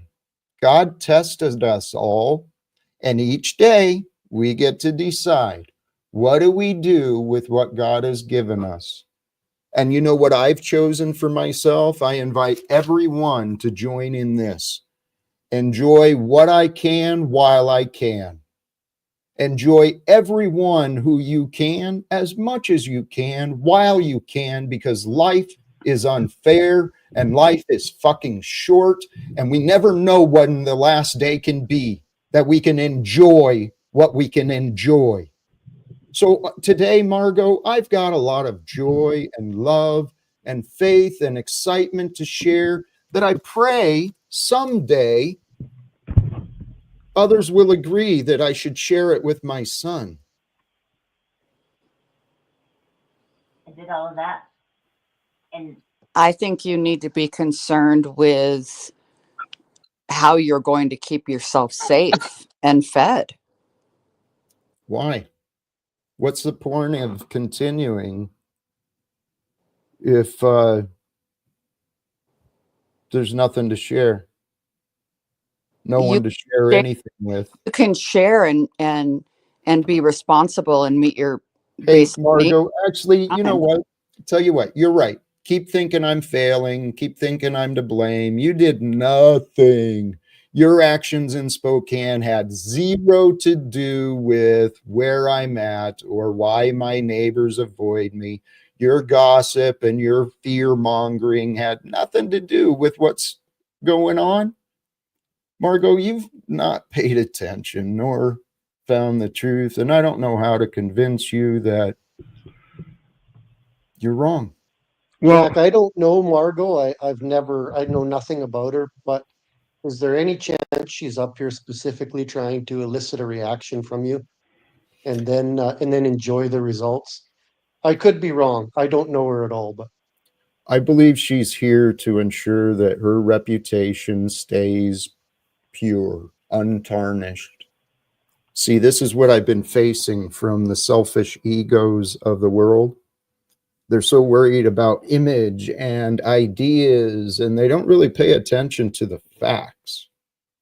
The fact is, I've been very consistent with me, my agendas, my purpose. I'm humble to admit my mistakes and learn from my errors. God has placed in my heart the idea that if given the chance, I can make a difference. But this is somebody you actually have met in real life? Like, this isn't just an online character, this Margot. She used to live in my hometown. I met her in the rooms of AA. Okay, I get it. There was no intimacy, no relationship, but she and others from my past had fun for a long time, publicly mocking me and ridiculing. anything that I happen to share online. And so Margot has been she's been one of those special friends, right? It's easy to love those who are kind to you. It's easy to love those who make your life better. But then we get those special friends that allow us to grow and to develop into greater men and women. And in this particular situation, I'll have to let everybody point out to everybody anyway, particular specifics here. How was Margot even involved in your life before this? Exactly. So how much does Margot really have stock in this popularity contest? Now, I agree Jack was angry a couple of years ago, and I can certainly see again why. But I also see the same changes in him that I would expect a man that is learning and growing from his own experiences. Thank you. Life is an interesting journey, and brothers and sisters, what I feel I am doing, I have no worries, okay, about the upcoming calendar. I have no fear. God has already allowed me. I want to be accurate with my words, okay? Because accuracy is important for the truth, and the truth helps resolve confusion.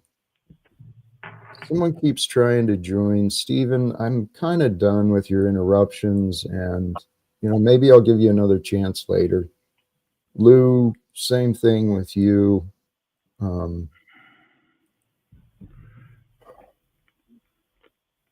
Hey, Jack, I'm going to head out.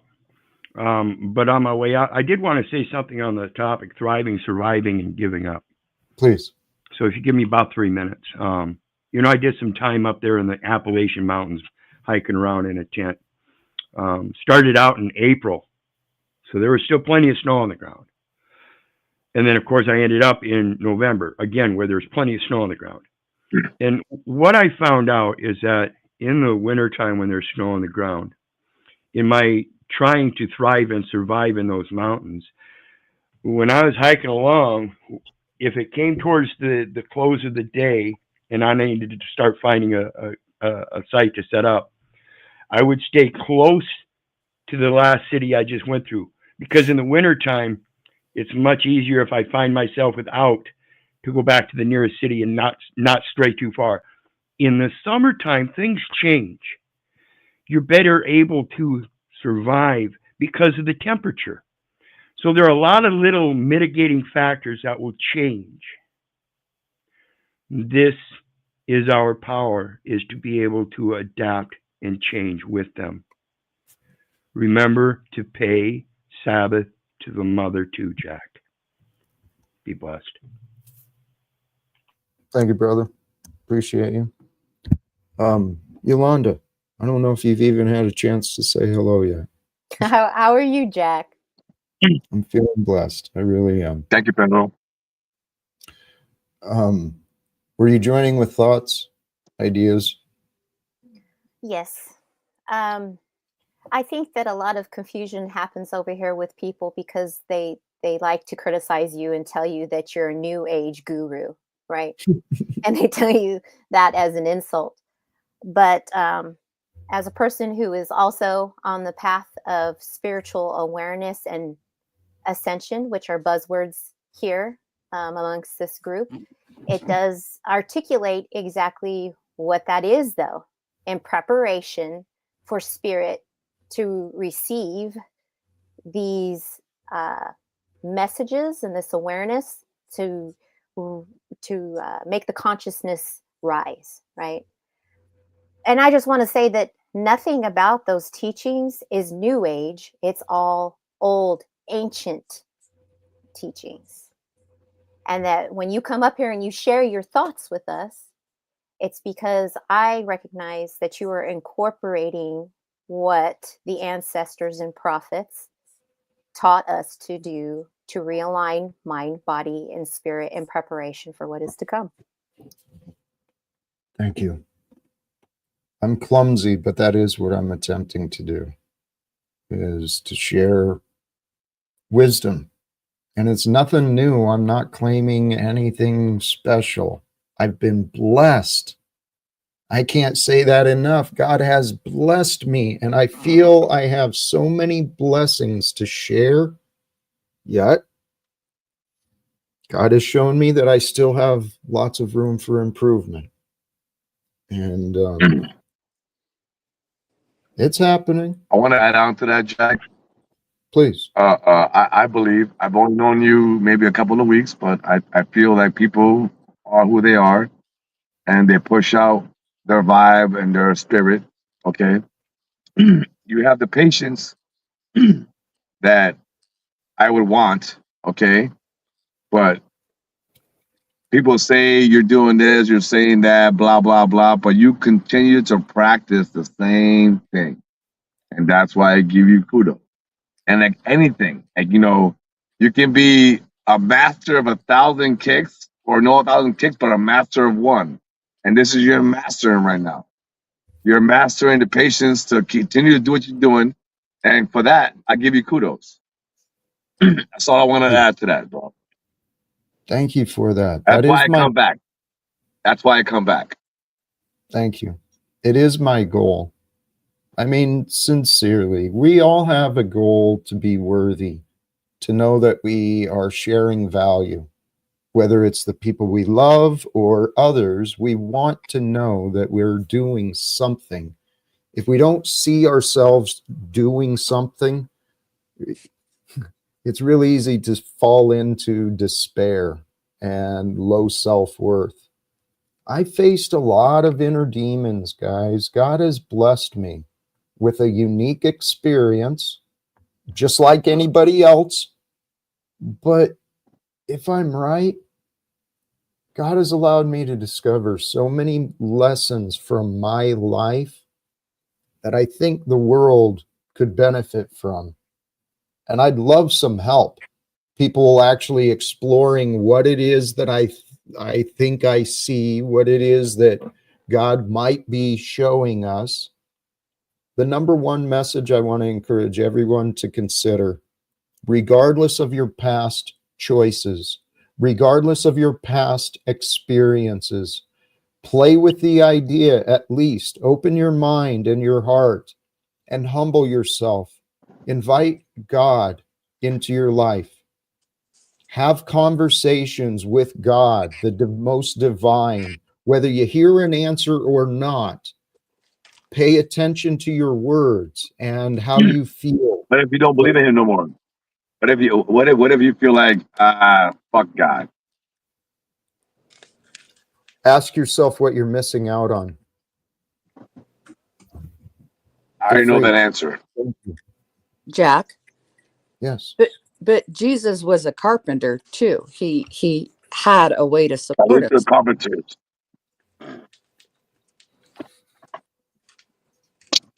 Sorry, Yolanda. I didn't mean to cut you off. And he was able to support himself. Support himself. Yes. In monetary ways, like with a job. Who's that? Oh God. That's Margot. With a way to Hey Margot. Hey Yes. Margot, I got a question. Calm, please. Calm, Do you calm, back please. up what your bitch over here's been saying through this Calm. chat at me? No, Calm. I do not. Do you Thank understand? And have you told her that if she Davey. gets rid of the whole, she gets a hold of the wrong person, that she might not be here no more? Daisy. That I know she's retarded and I'm gonna leave her Daisy. alone? You can be a good example. Okay. I am being a good example. That's why I haven't said shit in this motherfucker. If your mama Margot, you better tell her she better Daisy, do her shit. Margot is not responsible for anyone other than herself. Okay. Well, that dumb bitch gonna get her ass beat one of these days, not by me, but she gonna call the wrong person. There's 90 comments down through here about kicking my ass. Tell you what. Okay. please pause. I've encouraged Noelle to not engage with any violence or respond to any comments about her being retarded or not on. She is retarded. Please stop. Allow her to finish her thoughts. I believe that everyone has a right to be on YouTube, but we need to be responsible participants when we're on live channels. So when she shows her tits on all these pages, you're okay with? No, I am not. Okay. What I'd like to point out, and not to blame, but just because let's turn this into a learning opportunity. Okay. What I see is a good-hearted intention, but wanting to punish, wanting to see control be exercised and imposed on others. And that's not real. That's not a fair expectation to hold someone else accountable for someone else. It's not a fair expectation for you to continue to carry the desire of punishment, because it's not healthy for you. Are you talking to me? I was kind of talking to Daisy and to anyone who might be carrying some want of revenge or punishment.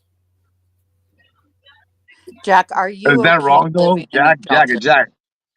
Hold on. I don't mean to cut you off. I'm sorry, Margot. Is that your name, Margot? Or Yes. Yolanda? Margot, I'm sorry, Margot. I'm I didn't cut you wondering off. how Jack is going to feel when he's living in a shelter. I mean, and there's only one way out of living in a shelter, and that is supporting yourself. Mm-hmm. Well, here, Margot, I don't know how to answer your question because you're not trying to even consider my success.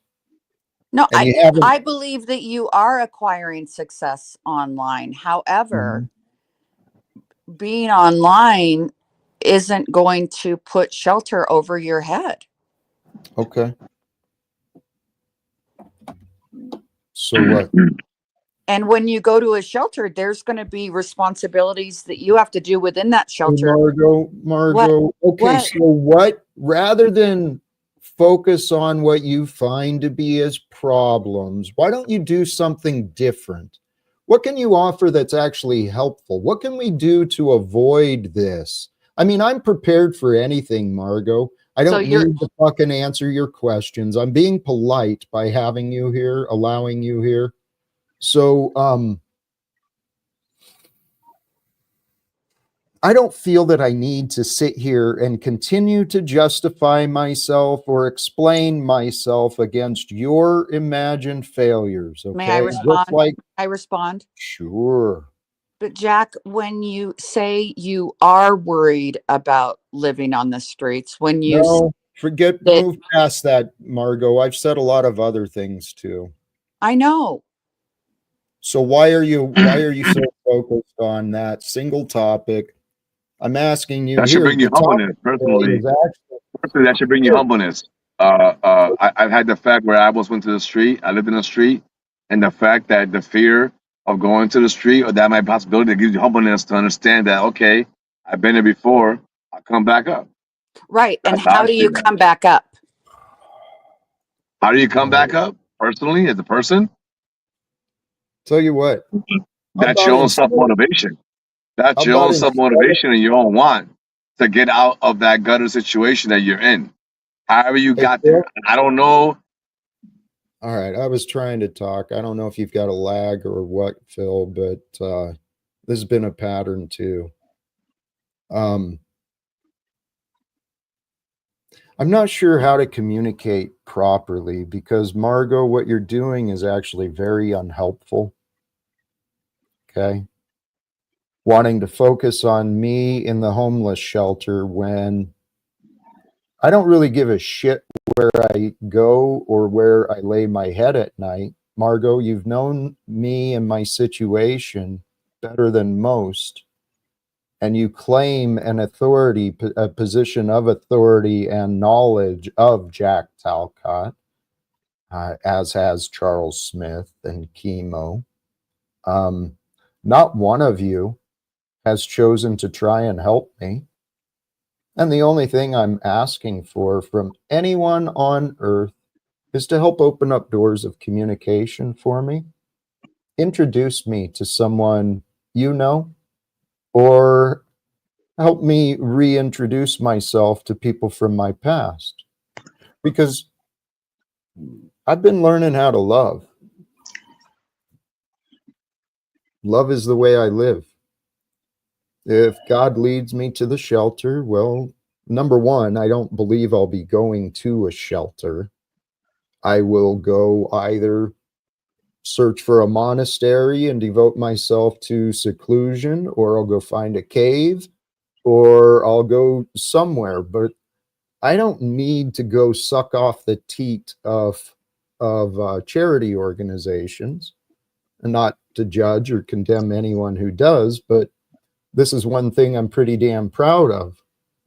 God has allowed me, there's evidence of me, my generosity and my willing to self-sacrifice somehow, some way, despite little more than 300 and something dollars a month has been my reliable source of income since 2018. And what Margot's suggesting, go get a job. So what is a job? A job is an exchange of value. An exchange of value being your time, energy, and attention. I could go get a job for whatever, but let's see, I have no college degree, so there's one block against me. And then I've got a gap of employment with an unexplained termination from a 28.5-year federal career. So then there's unexplained doubts I got to face. So even if I go get a job, I got to find approval from another human being. That means I got to find a human being to cooperate with me. Not only to cooperate with me, but so I can receive something. No, Margot, that's not the path for me. God has allowed me to learn things that are quite different than many others have learned, and yet it's still the same old things. But in my heart, based on my experience of military service, federal service, caring, giving a shit about the citizens and the people, there's many federal employees who actually give a shit about you and me.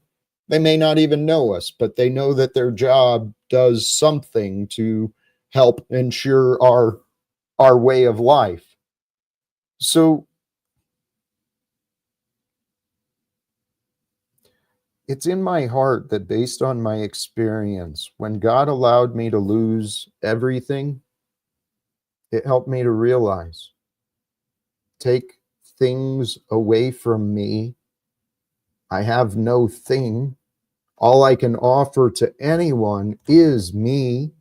I'm just like any of us, right? All we can offer to each other is ourselves.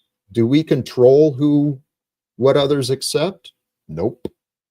Do we control what others see? Nope.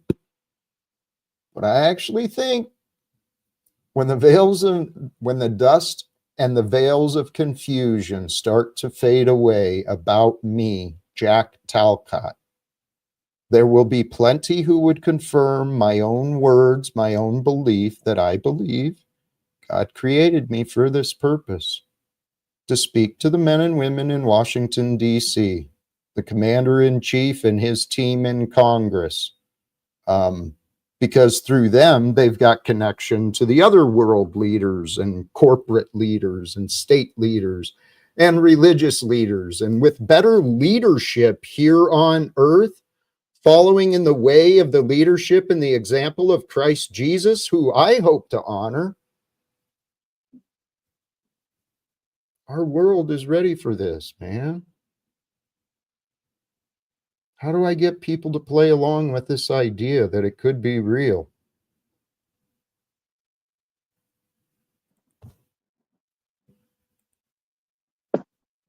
Any ideas? I'm sorry for the lag, Jack. That's all right. Sorry if it's bad. No worries. Noel, your comments in the back are not healthy, my friend. Yes. Jack, how are you? Feeling blessed. How are you today, Tarek? Good, Thank you. good. I want to ask Margot a question. I want to make sure first I validate what she said. That's correct. Because she said earlier, I heard her say, "You're not worthy of forgiveness." Is that true? Is that what you said? He is worthy of forgiveness. Everyone is. No, I thought you said earlier he's not worthy of forgiveness. Or no? I misspoke or you misunderstood. I did. Everyone is worthy of forgiveness. Oh, okay. Absolutely. You threw me off. I was just going to question that. I apologize. No, you're good. Thank you for double checking. Well, Margot, I agree. And that's something we learn in the rooms. Forgiveness is the key to healing. It blows my mind how many people want to, without considering the facts, right? Without knowing the details, how many people want to just blow off and enable my son, his unforgiveness. It's the sin I saw passed from father to son. He picked up unforgiveness just like I did. Well, my path took me to misery and self-destruction. And I know if I could speak with my son again, he'll be excited to know that his fears and worries about me were wrong. But until people start encouraging each other to do the right thing, it's really easy for people to enable the wrong thing. I had a lot of people enabling my unforgiveness. I had a lot of people enabling my patterns of guilt and shame. But what the world needs is for all of us to intentionally flip the script, change the mind within, choose a mindset of thriving. And if you're going to thrive, you're going to see others thriving. And if you're just surviving, you're going to see the threats, you're going to see the dangers, you'll see the problems. But if you can focus on thriving with faith in the unbelievable, because our God, I trust our God is with us. And if God takes me to a shelter, well, I'll keep streaming from there, I'm sure. I'll do something to continue documenting my experience, but I have faith that miracles are about to come forth into this world. And wouldn't it be a miracle? Peace on earth. Wars are over. Ceasefires declared. The agreements have been reached. Debts are given. Reforms are happening. Repentance, rejoice. All these things and more. Can you do that from a shelter? I can communicate with Donald Trump and the other men and women of Congress through technology and ease. God has aligned everything for this purpose. So I have a feeling those who have been gambling against me, playing with Jack's life as though I'm a joke, I have a feeling you guys will be changing your tune very soon. I don't want you to fail. Well, you've been betting against me a long time, Margot. I was against you in the past because I felt that you could possibly be a danger to yourself or others. And you still haven't accepted the fact that you were wrong about that. Your behavior, Not yet. Your behavior exhibited anger and violence.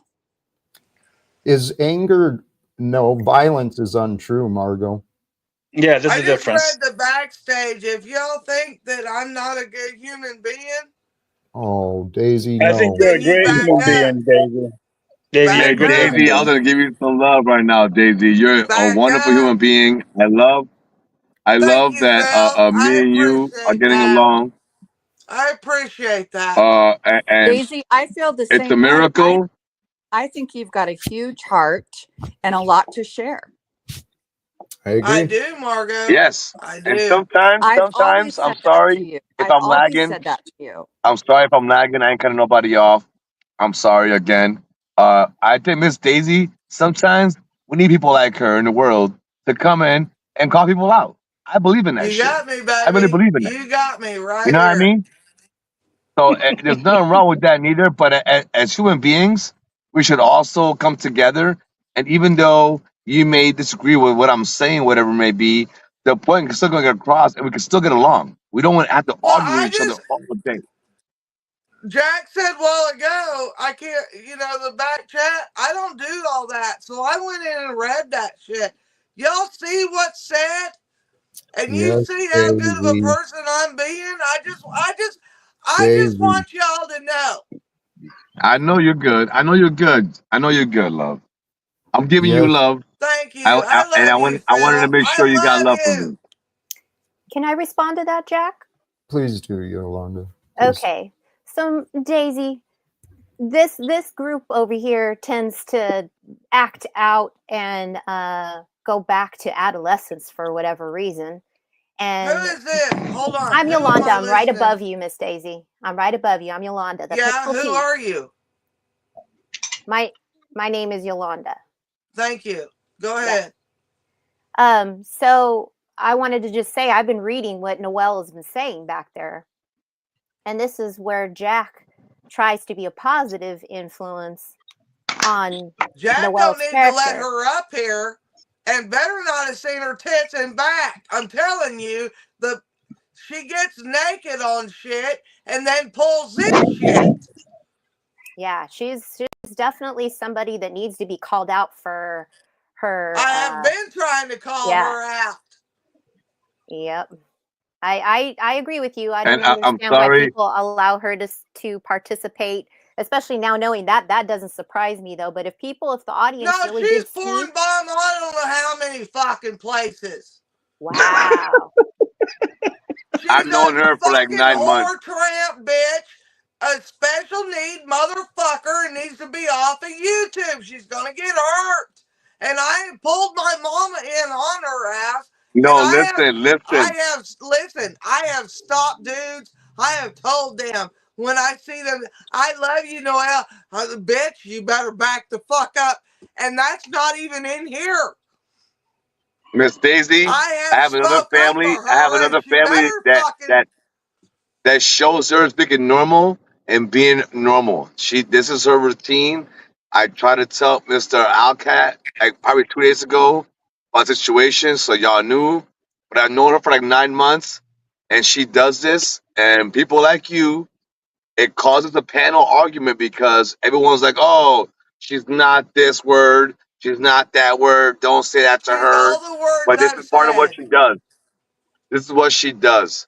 And I try to tell y'all about that, but that character herself is her own character. Again, I try to give her love and respect because everyone has a chance to come back in All and right. renew Can we themselves. stop I it? don't know. Yes. But Thank Yeah, apparently, you. but this is you know happening. Phil. what, Jack? You better not Go have ahead, her back. Jack. Go If ahead, I Jack. ever Sorry. find out she's back behind your shit, anybody, any Hey, old man. Daisy.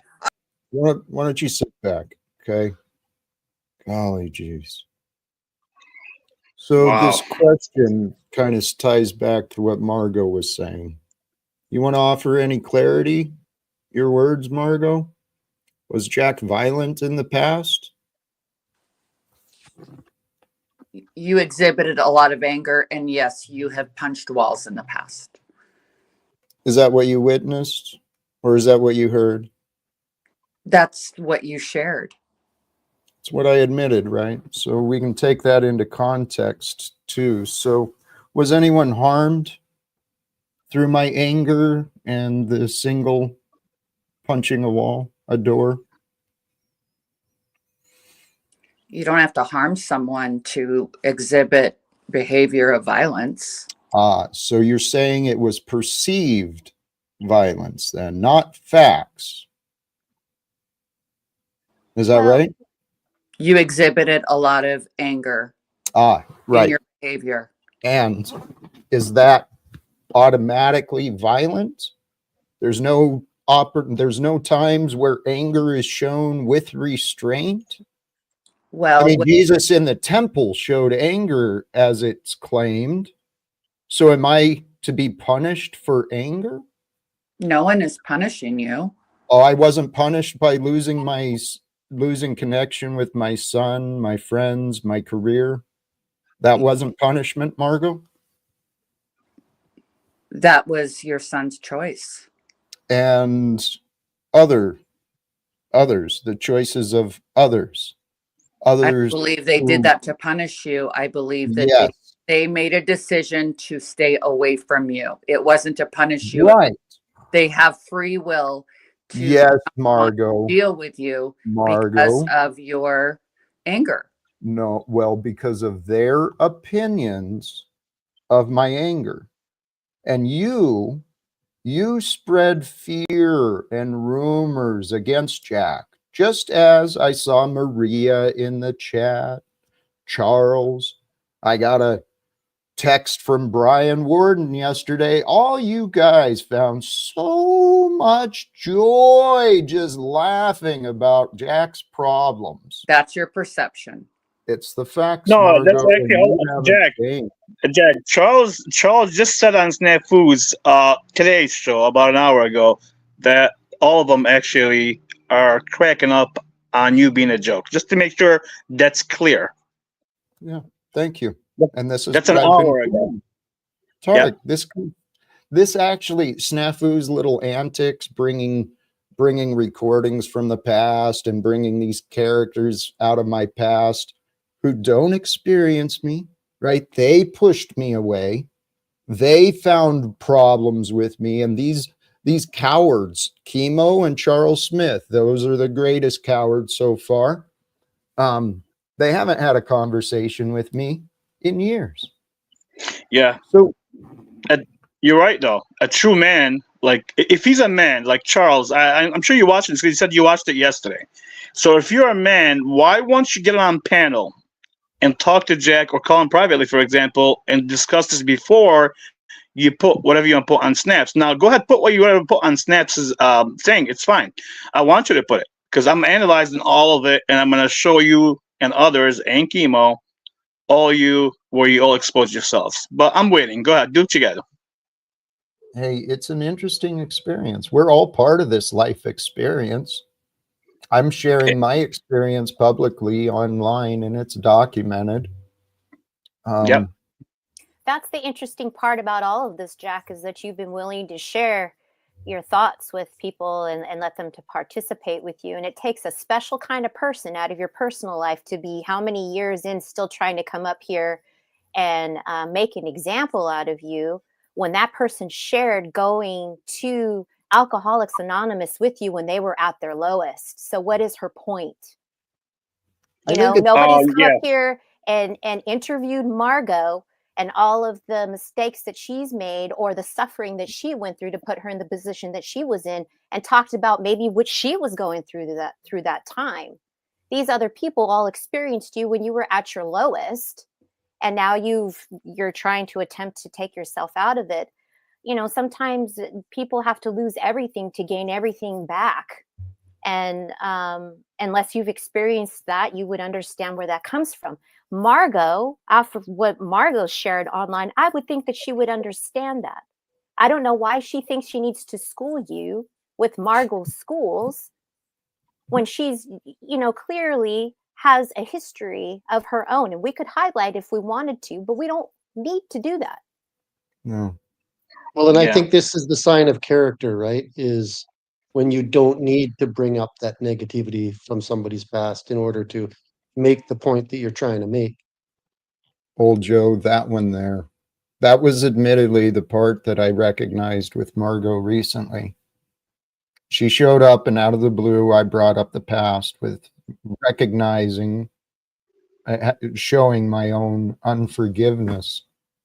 Well, it's not as much unforgiveness at this point. It's just truly disbelief. How? It's been so many years. How has it been possible that my son never found a reason to call me? How is it possible that Margot never thought to second guess herself, right? There's been so many facts pointed out to her that she's been wrong about me. So, Yolanda, why is it happening? my faith is in God, and I don't claim to know God. I just know God's behind everything. So karma, whatever. I don't know. Well, if it's karma, and we believe it in as karma, you try to allow these people to come back and work it out with one another. But the fact that Snafu is making content out of people that are in your personal life is no less different than what Margot does when she tries to come up here and uplift herself and make her seem like she's sane based off of what you guys decided to share online.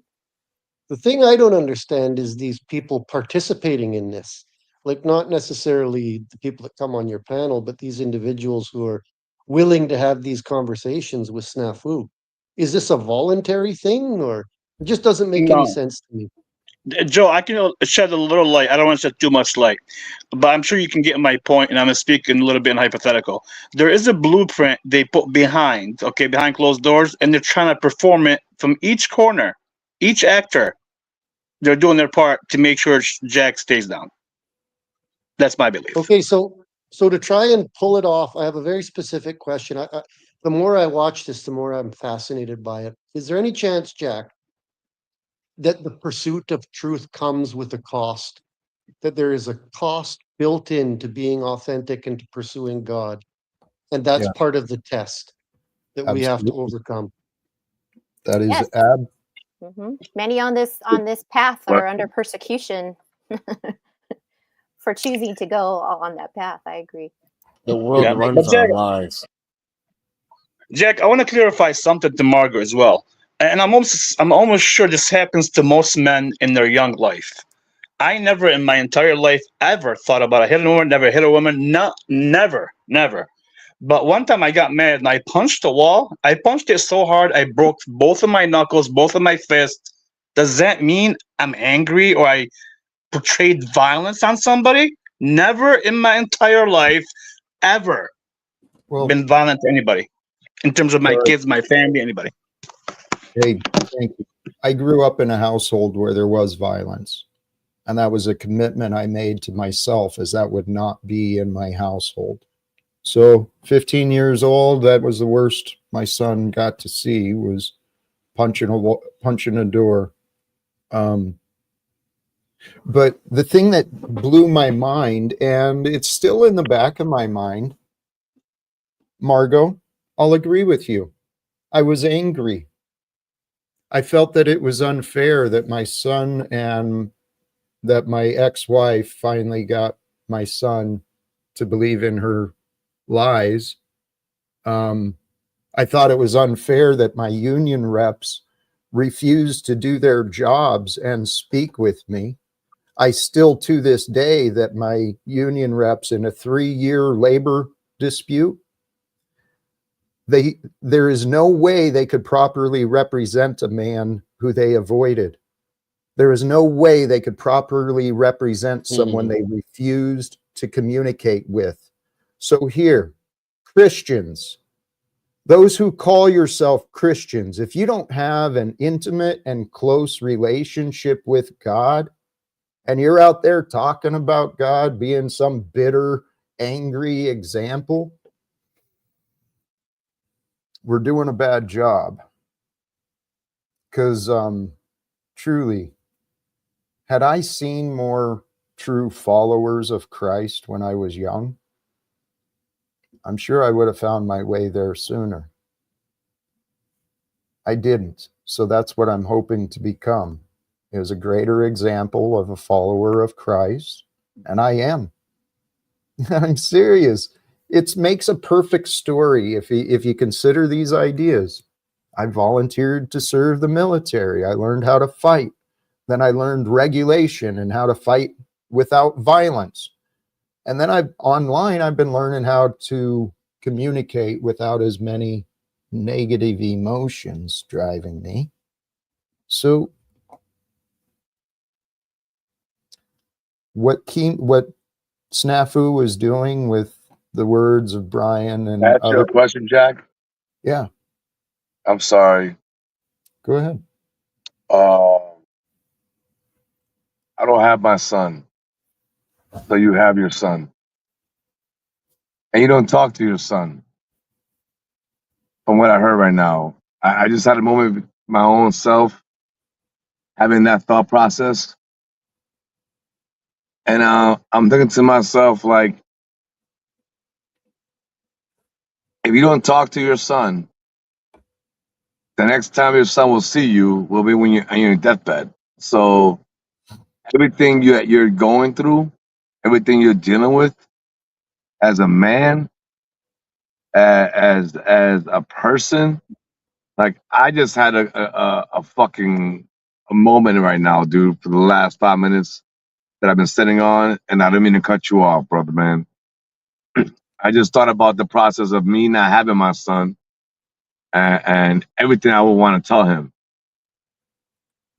everything I would want to say to my son. And I have another son, and thank God I got that. But hearing that, in, I have another in my family. Someone in my family doesn't talk to another sibling.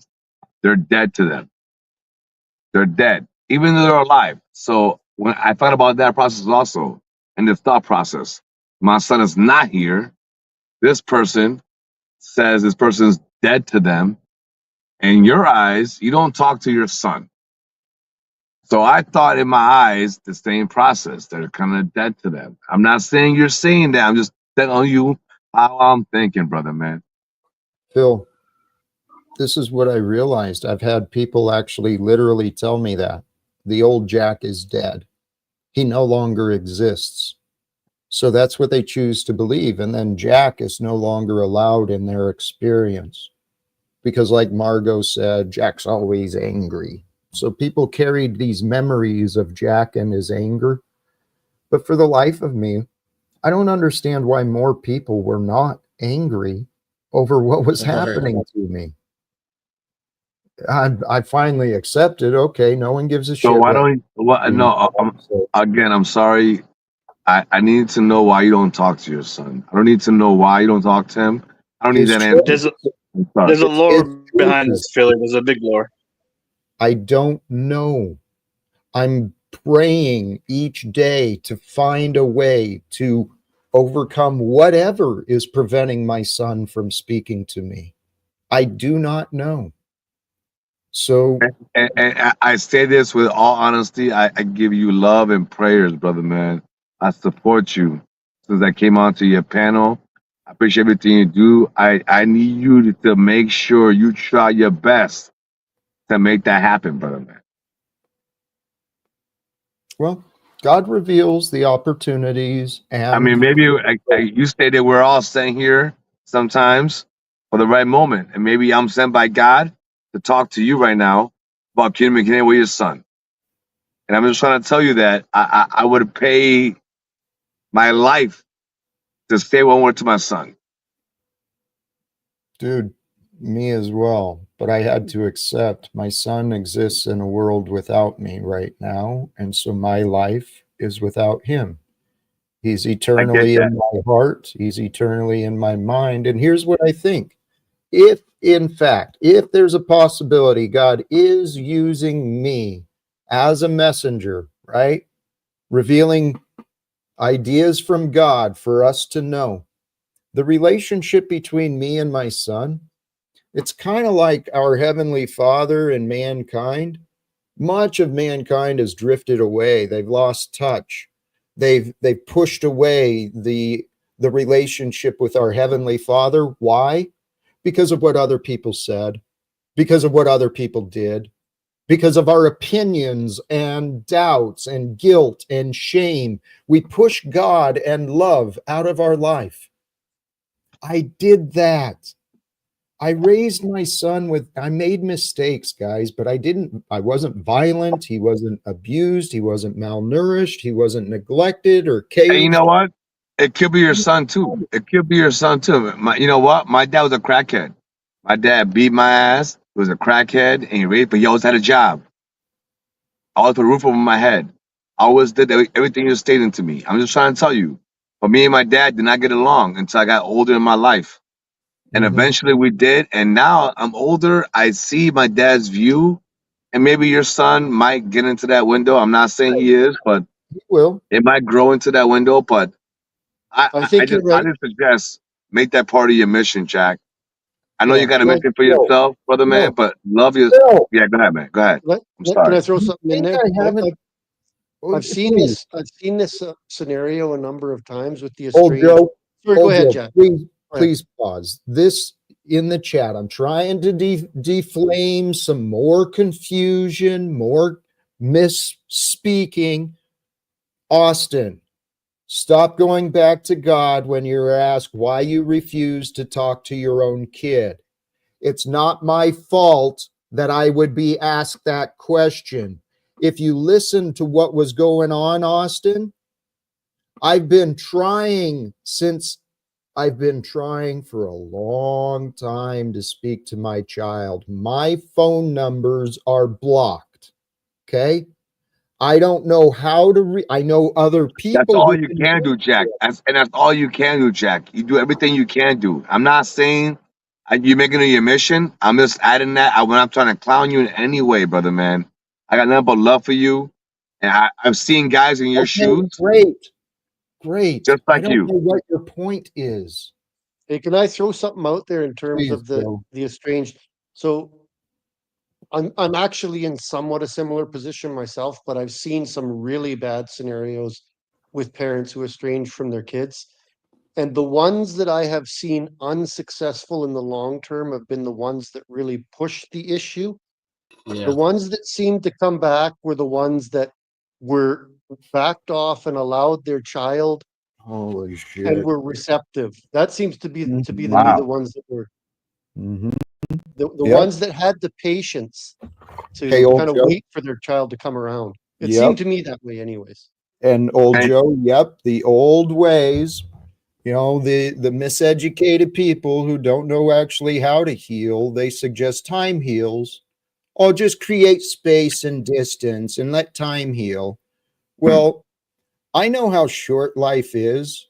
I know how much more joy I could have with the acceptance of anyone from Spokane. I just think my son might be a good idea. But hey, it doesn't have to be my son. We can find other ways. I mean, the topic today, thriving, surviving, or giving up. I don't feel I have an option to give up anymore, nor do I want to give up, not on life, and I won't give up on other people either. Lots of people decided to throw me away.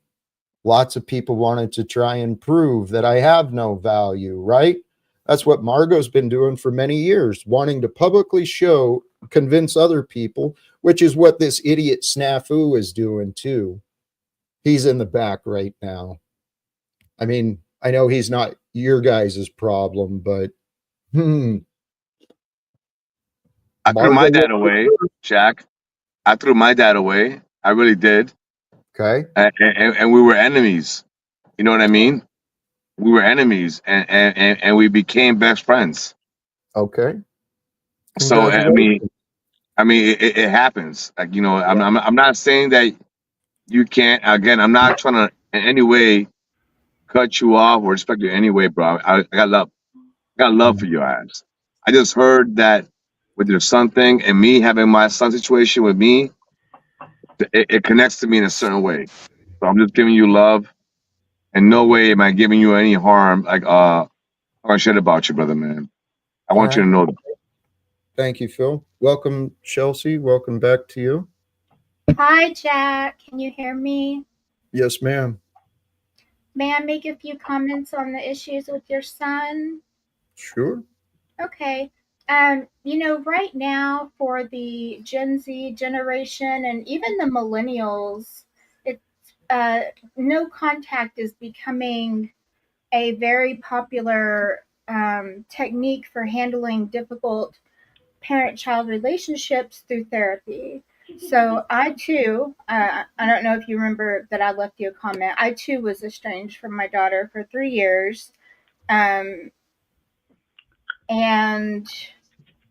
I know that right now the status quo, like the therapist status quo, is to leave them alone and respect their decision. I chose not to do that. I chose to send my daughter a letter every month, once a month, just a kind little thinking of you, would love to hear from you.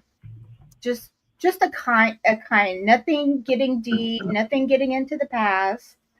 And then once we got in touch through text and email, she said she wasn't ready for video chatting yet, but she would do it through therapy. So then we had us on video chat with the therapist.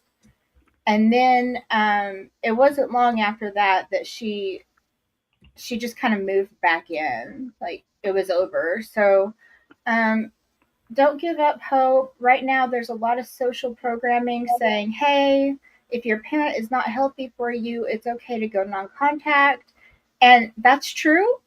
But also, when they're young, their perceptions of what, like you said, what violence and abuse is, well, for one, the perceptions of what violence and abuse is now are very different than they were 20 years ago. So, what we think of violence and abuse is very different than what our children think of violence and abuse. So I kind of right. We've created a society of victims, and people enable victims and perpetrators, and we're constantly seeing injustices and injuries and complaining about injustices and injuries. But I feel compelled to do something different. I really do. So.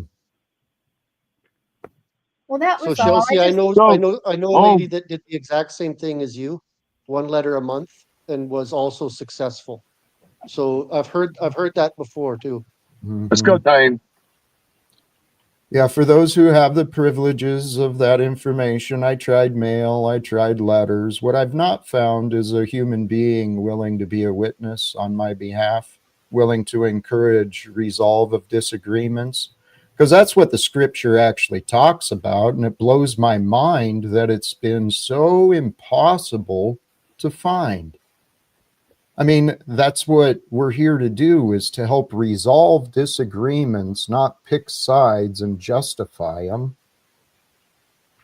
Well, I would offer that it's better to rebuild the relationship and rebuild some sense of caring and compassion. That's what I'm trying to do. That's what I'm hoping to do. Before you resolve the past. Oh, okay. Okay. Great. Great. Thank you for the offer. Lindsay, welcome to you. Hi, thank you. I am good. I wanted to offer something, but I don't know if it's my turn to talk, because I know a lot of people are on here and probably want to talk too. Can I go, or am I going to be interrupting someone who's been waiting? I think you're good. Please do. Okay. Thank you. I would like to offer something for you to think about, to consider, to ponder. Not something you have to believe in or have to agree with or anything. I just want to put this out there. And my theory is that living in today would be great. It would be ideal. But the past and the present are inextricable. They are intertwined. They are unforgivably linked. Mm-hmm. And like loss, they can be dealt with. And the more that they're handled and acknowledged and, I don't know, processed, I suppose would be a good word, the easier they become that the past things that upset us become easier to deal with or to handle.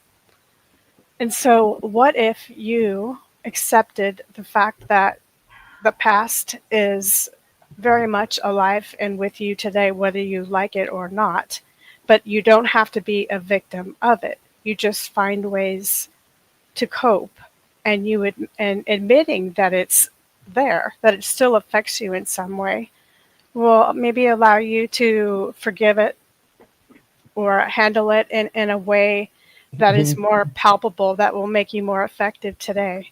Mm-hmm. I'm not sure if you understand what I'm trying to say.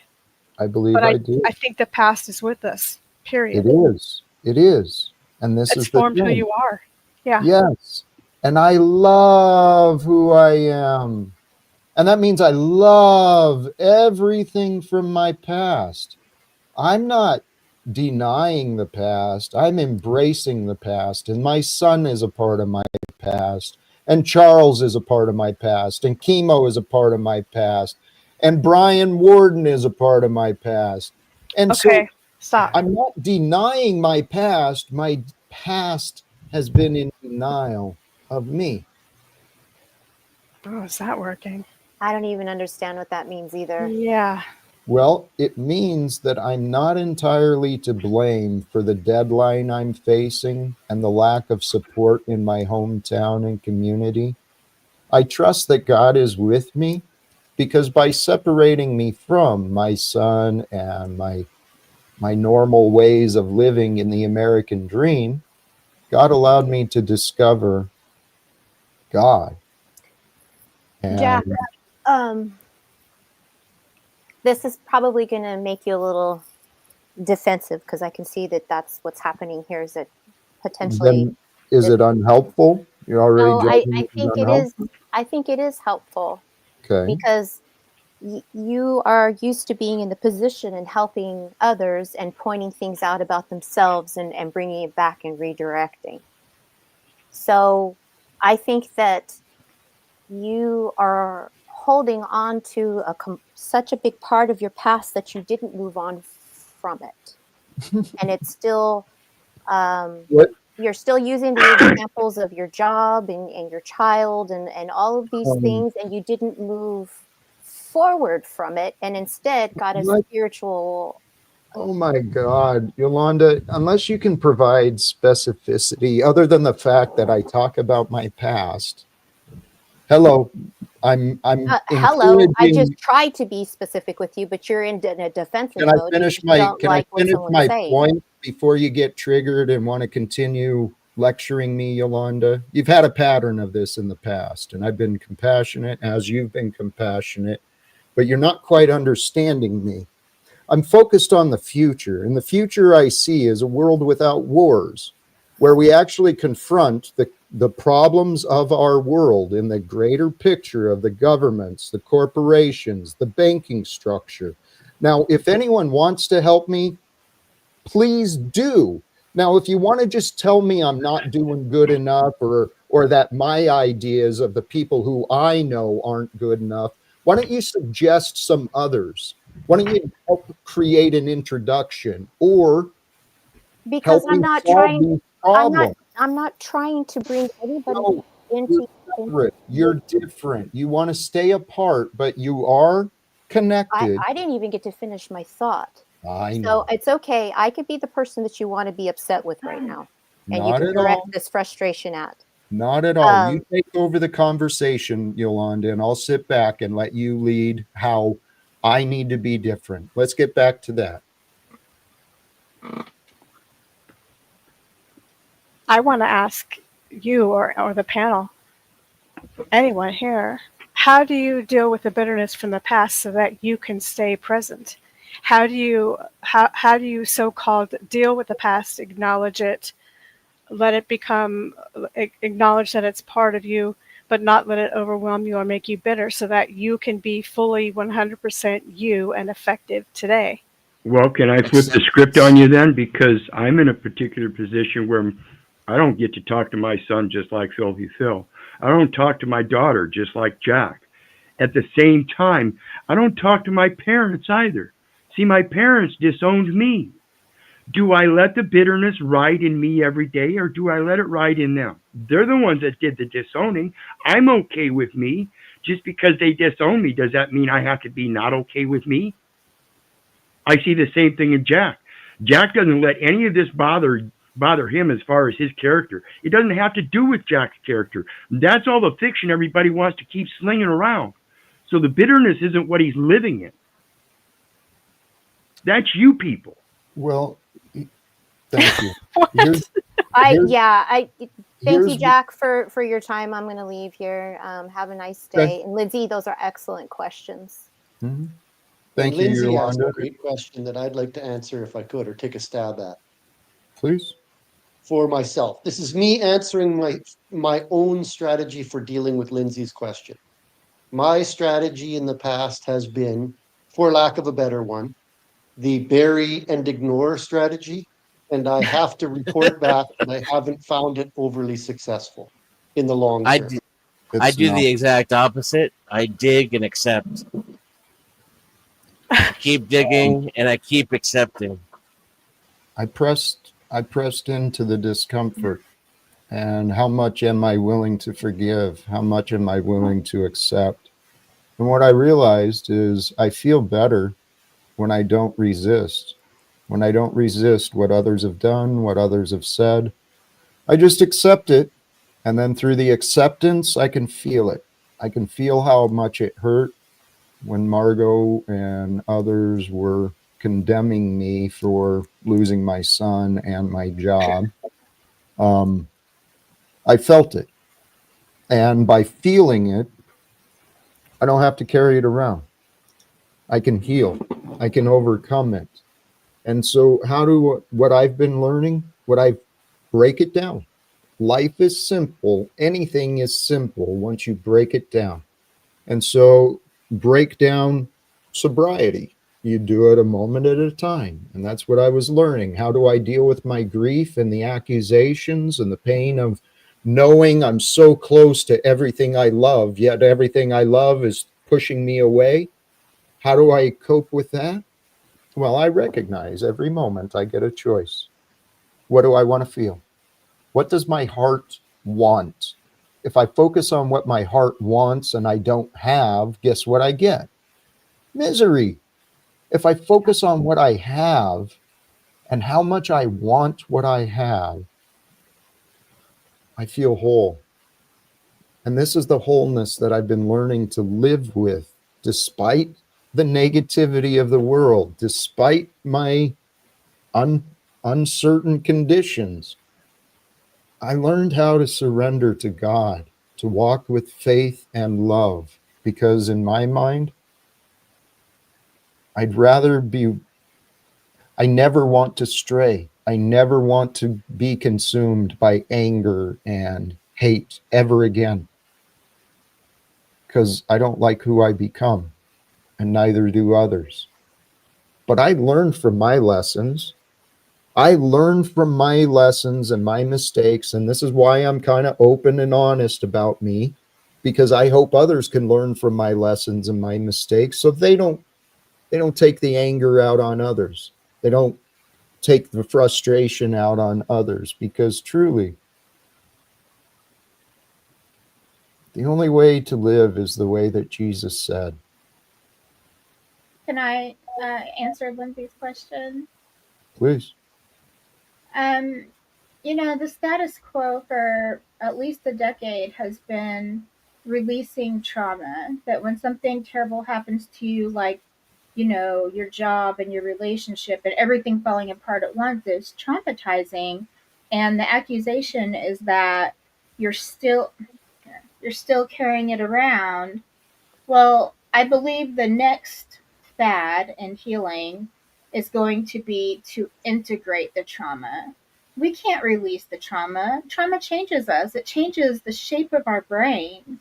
But if we integrate it and learn that this is a part of my story, and my story can help other people that maybe had a similar story, and then we can move on, but we're not releasing the trauma. We're just carrying it with us and loving and forgiving our past selves for doing the best we could, even though it wasn't great. It's a core tenet of Jungian philosophy. It is. Along the lines of that, you just got me thinking about something. A lot of us are unable to listen. It's not just that we're bad at listening or we're thinking about what we want to say next. It's the simple fact that we all have had very, very different experiences. I have been the kid at one time on the other end, where my father was a heavy, heavy drinker. I'm not going to tell that story. It's not that interesting, but that automatically makes me think, oh God, Jack must be a horrible dad and he wasn't there for his kid. Well, I'm talking to Jack, I'm not talking to his son. And so if I'm trying to be helpful to Jack, I can't be because of my previous experience, unless I've dealt with some of it and improved some of it and try to keep an open mind. And I think that's what we're dealing with here a lot, is people who can't listen, not just because they don't want to or they're being funny or whatever. I understand a lot of this stuff is funny. Daisy's hilarious, but it's that you can't unless you step outside yourself. It's hard. And they're trying to exercise their demons, and it makes this panel a certain catharsis for them. It's clear as day for me. It's like, you know, it's writing on the wall. I don't know. People don't seem to understand their own behavior. I guess a lot of people are incapable of introspection. Okay, yes, we all have our limits. We all have our limits of introspection and awareness. It's based on our individual development. Something was asked earlier. The reality is, when I raised my son, I did not know love. I didn't. And I did the best I could. And I was a very loving and caring father. Anyone at work knew that I was a father because I was constantly talking about my son, how much I loved him, how important he was, what we were doing, what we were thinking, right? And so my son was a big part of my life, but he was a witness of me at my worst. My worst case is the disease of my alcoholism. It was dark. It was self-destructive. And he watched me, and I'm sure he felt helpless. I did not realize what I was doing. And so but it's not an excuse. It's not. But when I got sober, I went through the 12 steps and worked on amends. He and I closed, and he and I talked, and we were close. And this is why it was so surprising, so mind-blowing to me that all of a sudden he wouldn't even have a conversation with me. And this is kind of what Chelsea's saying, where today's society, ghosting people is nothing. Dude, that is cruel. It leaves people without closure. It leaves unhealthy relationships. I didn't think it was cruel. I thought it was a survivalist thing, and that you cut off toxic people, people who are toxic to you, who constantly hurt you, who kiss and slap, that play that game. I love you, but then the next minute they're like cussing you out or whatever. I see both sides, because you're a victim of your disease too. Well, if you don't even explain to a person, like if you invest into a person and a person's invested in you, and then you cut off contact without even an explanation, I would say that is just as toxic. And I would say it's also it's a type of avoidance. Because what you're really trying to do is avoid your own behavior in that relationship. I disagree because well, let me give you a specific example. What do you think in this scenario? You accept them back into your lives. They lie to you again and say they're not drinking or they're not using drugs or whatever it is they're addicted to. So you forgive them and you remain friends and say, I'm supporting you. You fell off the wagon. It's okay. We'll get back on there. I'll help you however I can.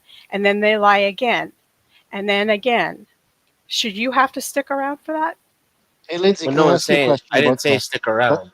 I said if you cut somebody off without any contact or explanation, that is a form. It's a glaring form of avoidance. So you don't even say to the person like, "Listen, I tried to be there for you. We were going to work on your sobriety. You are not ready, or you're not capable of making the proper investment. This is how your betrayal affects me. This is why I cannot continue to go down this road with you over and over again." If you can't have a conversation like that, you're avoiding something. Mm-hmm. Lindsay makes a good point that I'd like to ask her about. Is it possible, when you talk about forgiving over and over again to your own detriment, is it possible that part of the message from the Bible with Jesus on the cross is that there can be no forgiveness without sacrifice? Is it possible that this isn't my thought. This is a thought somebody else mentioned, and I'm throwing it out to the panel. To steelman that, it's dangerous to forgive inappropriately, right? Like you could forgive someone too lightly and welcome them back into your life, and they could inflict further damage on you because you haven't Their forgiveness, their apology is not genuine. Did you So the want her to person that answer? I spoke to said that that's one of the lessons from the Bible, that in order for true forgiveness to take place, sacrifice is necessary. I used to think that, but through experience, I think it's your own personal level of strength, right? What So, if that person keeps hurting you again, like Lindsay talks about, like a scam artist? but they can't. So like I don't want to take a responsibility away from shitty people. That's definitely not what I'm doing here. But at a certain point, a person can only hurt you as much as you allow them to. That's not That's to right. say that we should all be, that strong. We are all that strong and we're all that capable. It's just that you can be, Yeah. So let's use an strong enough example. to give someone forgiveness in a dangerous, vulnerable situation. Exactly. So let me throw an example at you. You What have are a we good friend doing? that you lend money to, right? And the person doesn't pay you back, or you find out they spent it on whatever. Yeah. Would you forgive that person and lend them money again? Or No. would you I would. not lend them money? And if you didn't, would you then have truly forgiven them? What is the point? Hey, Yeah, I Jack, don't you know know. what, man? I can see you're angry today, and Yeah. I am going to step down, buddy. All right. Something has gotten you in a bad mood today, and I'll Well, come back when it can I be was more there when it productive. happened. It was a bunch of people questioning him about his relationship with his son. And I think that's legitimate. That is extremely frustrating to Well, have I'd happen. sure love maybe someone someday. Tell you what, if it's not here today, if someone someday would like to brainstorm some ideas with me for solution, please reach out to me.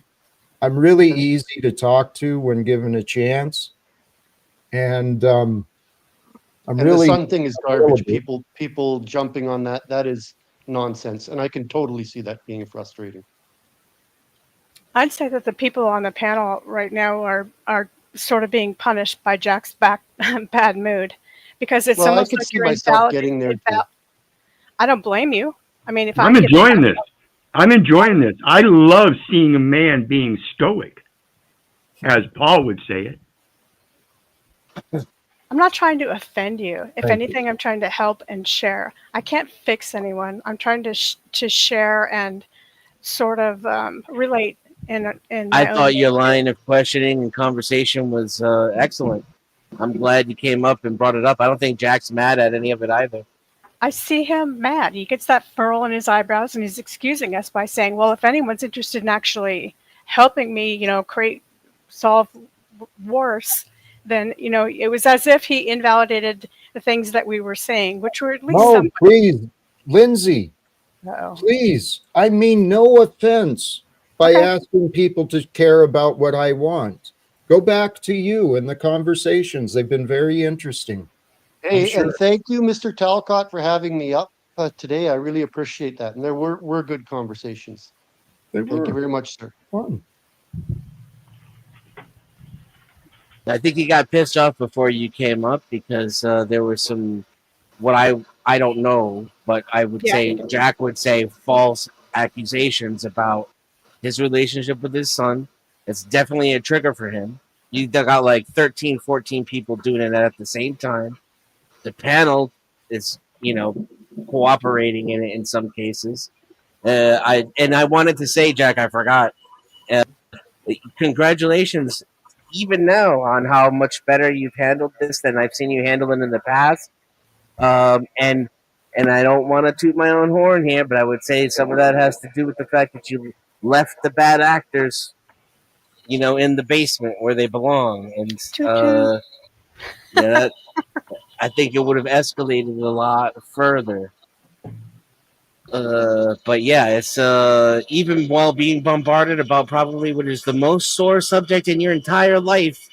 I've seen you just witnessed you handle it better than I've seen you do it 6 months ago, a year ago. It's a good point. So I You have appreciate to give him credit too for bravery, because I hate the saying because it sounds really offensive. Throwing pearls to swine. These are the most important things in your life, these incidents that you're talking about, and you're sharing them with other people, which takes bravery in the first place. And then to have everybody climb on your back and say, you should do this, you should do that. Well, that kind of goes along with sharing the pearls of your life. And I learned that here too. It's like it's used against you. So it takes a certain amount of bravery. And if I ever start doing that to you, making you feel bad or 100% blamed, I don't really want to. I don't really care to piss you off. I think you have enough, insult to injury going on here. So let me know if I start to do that. I will. I appreciate you guys. There's a few others in the back, but I'm feeling like wrapping up. I may do some words with those who've been patient in the back. And I didn't mean any insult or offense. I'm a man. I'm human. Okay. When I do these streams, honestly, I'm hoping to kind of shine. I don't expect people to kiss my ass or anything like that, but holy cows, the number of people that want to try and diminish me publicly, it just blows my mind away.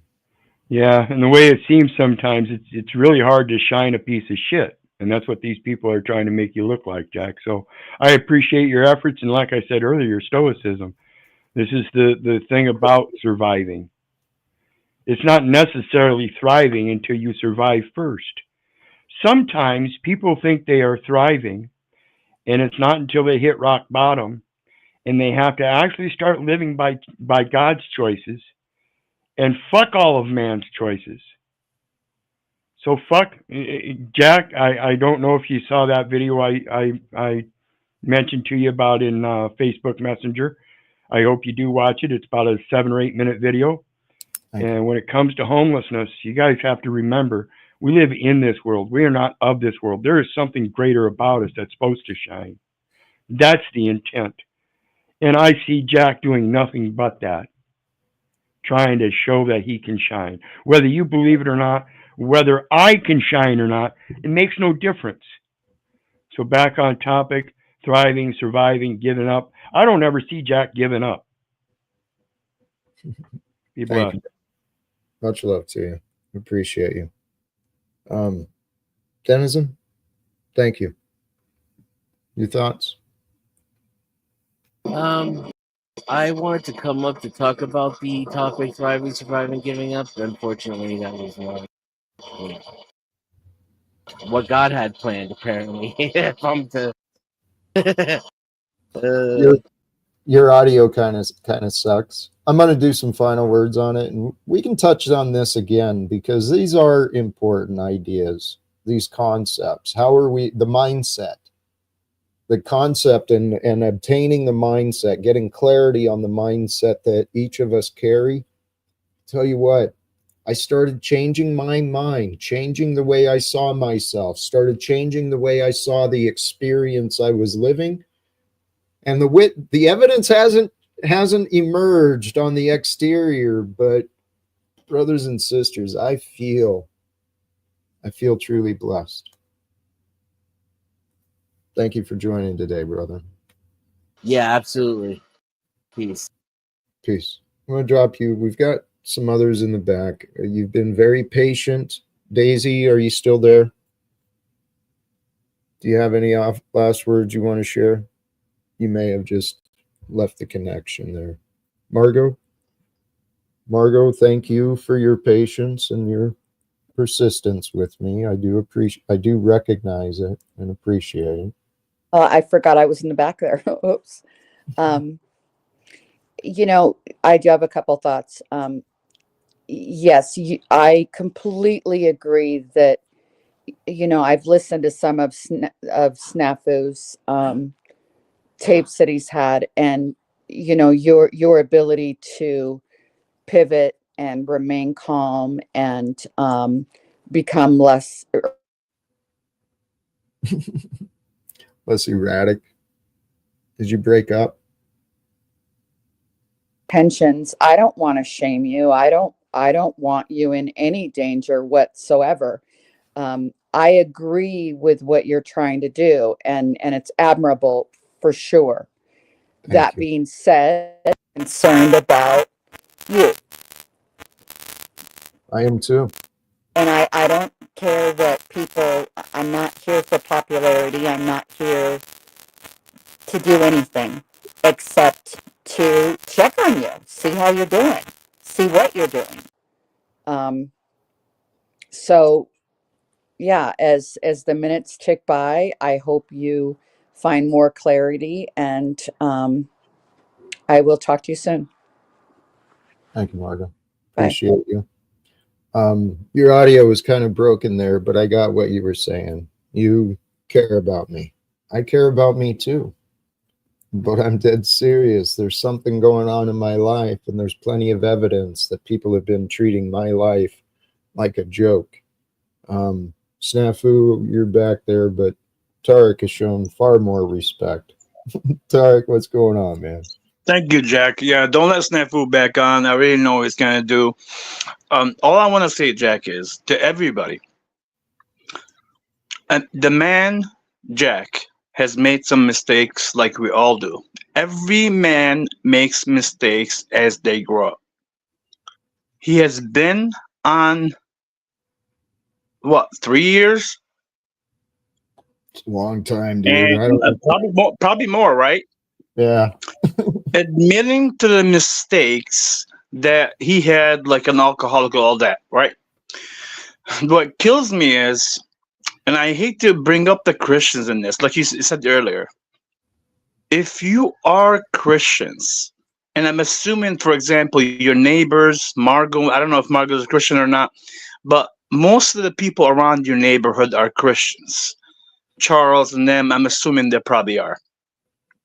If you are a Christian, why have not you gave the man that repented and admitted to his fault mercy and forgiveness? What you guys are doing, going behind his back on other channels, which is cowardless, telling your story to make him look bad. And that just, I want people to understand what's going on here. A lot of people, Jack, think this is just, how would I say it? This is more of a personal thing. No. Jack understands what's going on. You guys are not. People think Jack's stupid. Jack understands what's going on. I understand what's going on, and the people behind the scenes understand what's going on. This is more of an entity trying to put someone down. Pretty simple. But again, it will be exposed.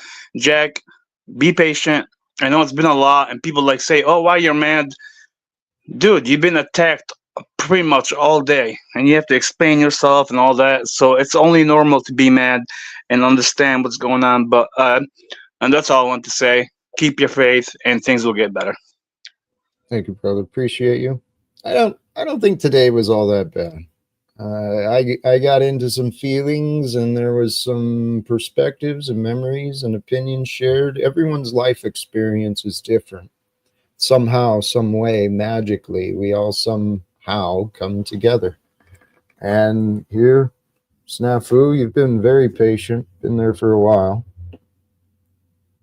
What have you got, brother? Yeah, so I want to say, Jack, I got to disagree to disagree. Okay, you're not being fully honest with the people here, because I'm about to drop a nuke after this stream. You were involved with the courts and your son. You know exactly why you're not allowed to be involved or lost contact with your son. The nuke I'm about to drop will prove that you know the courts and your son were involved. So quit acting like you don't know. That. I don't know what Snafu thinks, but here's the fact. When my son started pushing me away and his mother kept saying, well, he doesn't want to talk to you, so he's not going to talk to you. Well, it was in violation of our agreed parenting plan. It was in violation of the contracts, right? And it was also in violation of morality. Got a mother who's fueling a son to turn away and to push away his father. So I didn't find that to be very healthy. And so while I was under attack at work, this was happening in my personal life. So I asked his mother, please take our son to counseling, take him to church. Let me take him to counseling. Let me take him to church. Because I saw a 15-year-old boy getting pretty comfortable with his anger and rebelliousness against me. Well, she was not willing to cooperate, so I took her to, after some work, finally got her to mediation. In the mediated agreement, she was to get our son into counseling right away, and this was right before his 16th birthday. So she was playing games with that, and I saw myself being pushed away further. So yes, snafu, I filed a motion and took her to court for contempt.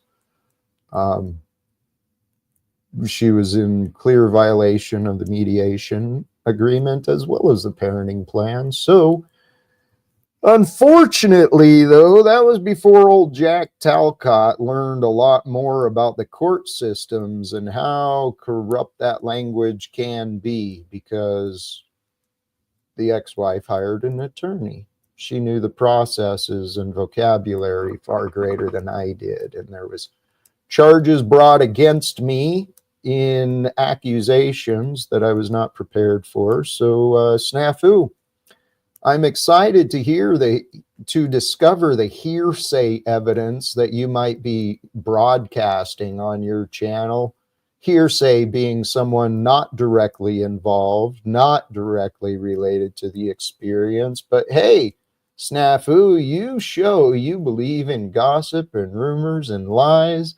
And brothers and sisters, if you believe in gossip and rumors and lies, well, golly geez, you're going to just love what Snafu's got to bring. Here, I'll even drop the link for you, you selfish prick. There you go, Snafu. Hey, by the way, Jack, I want to just say, Stoner Girl is a pedophile sympathizer. Stoner Girl, we're going to find your information.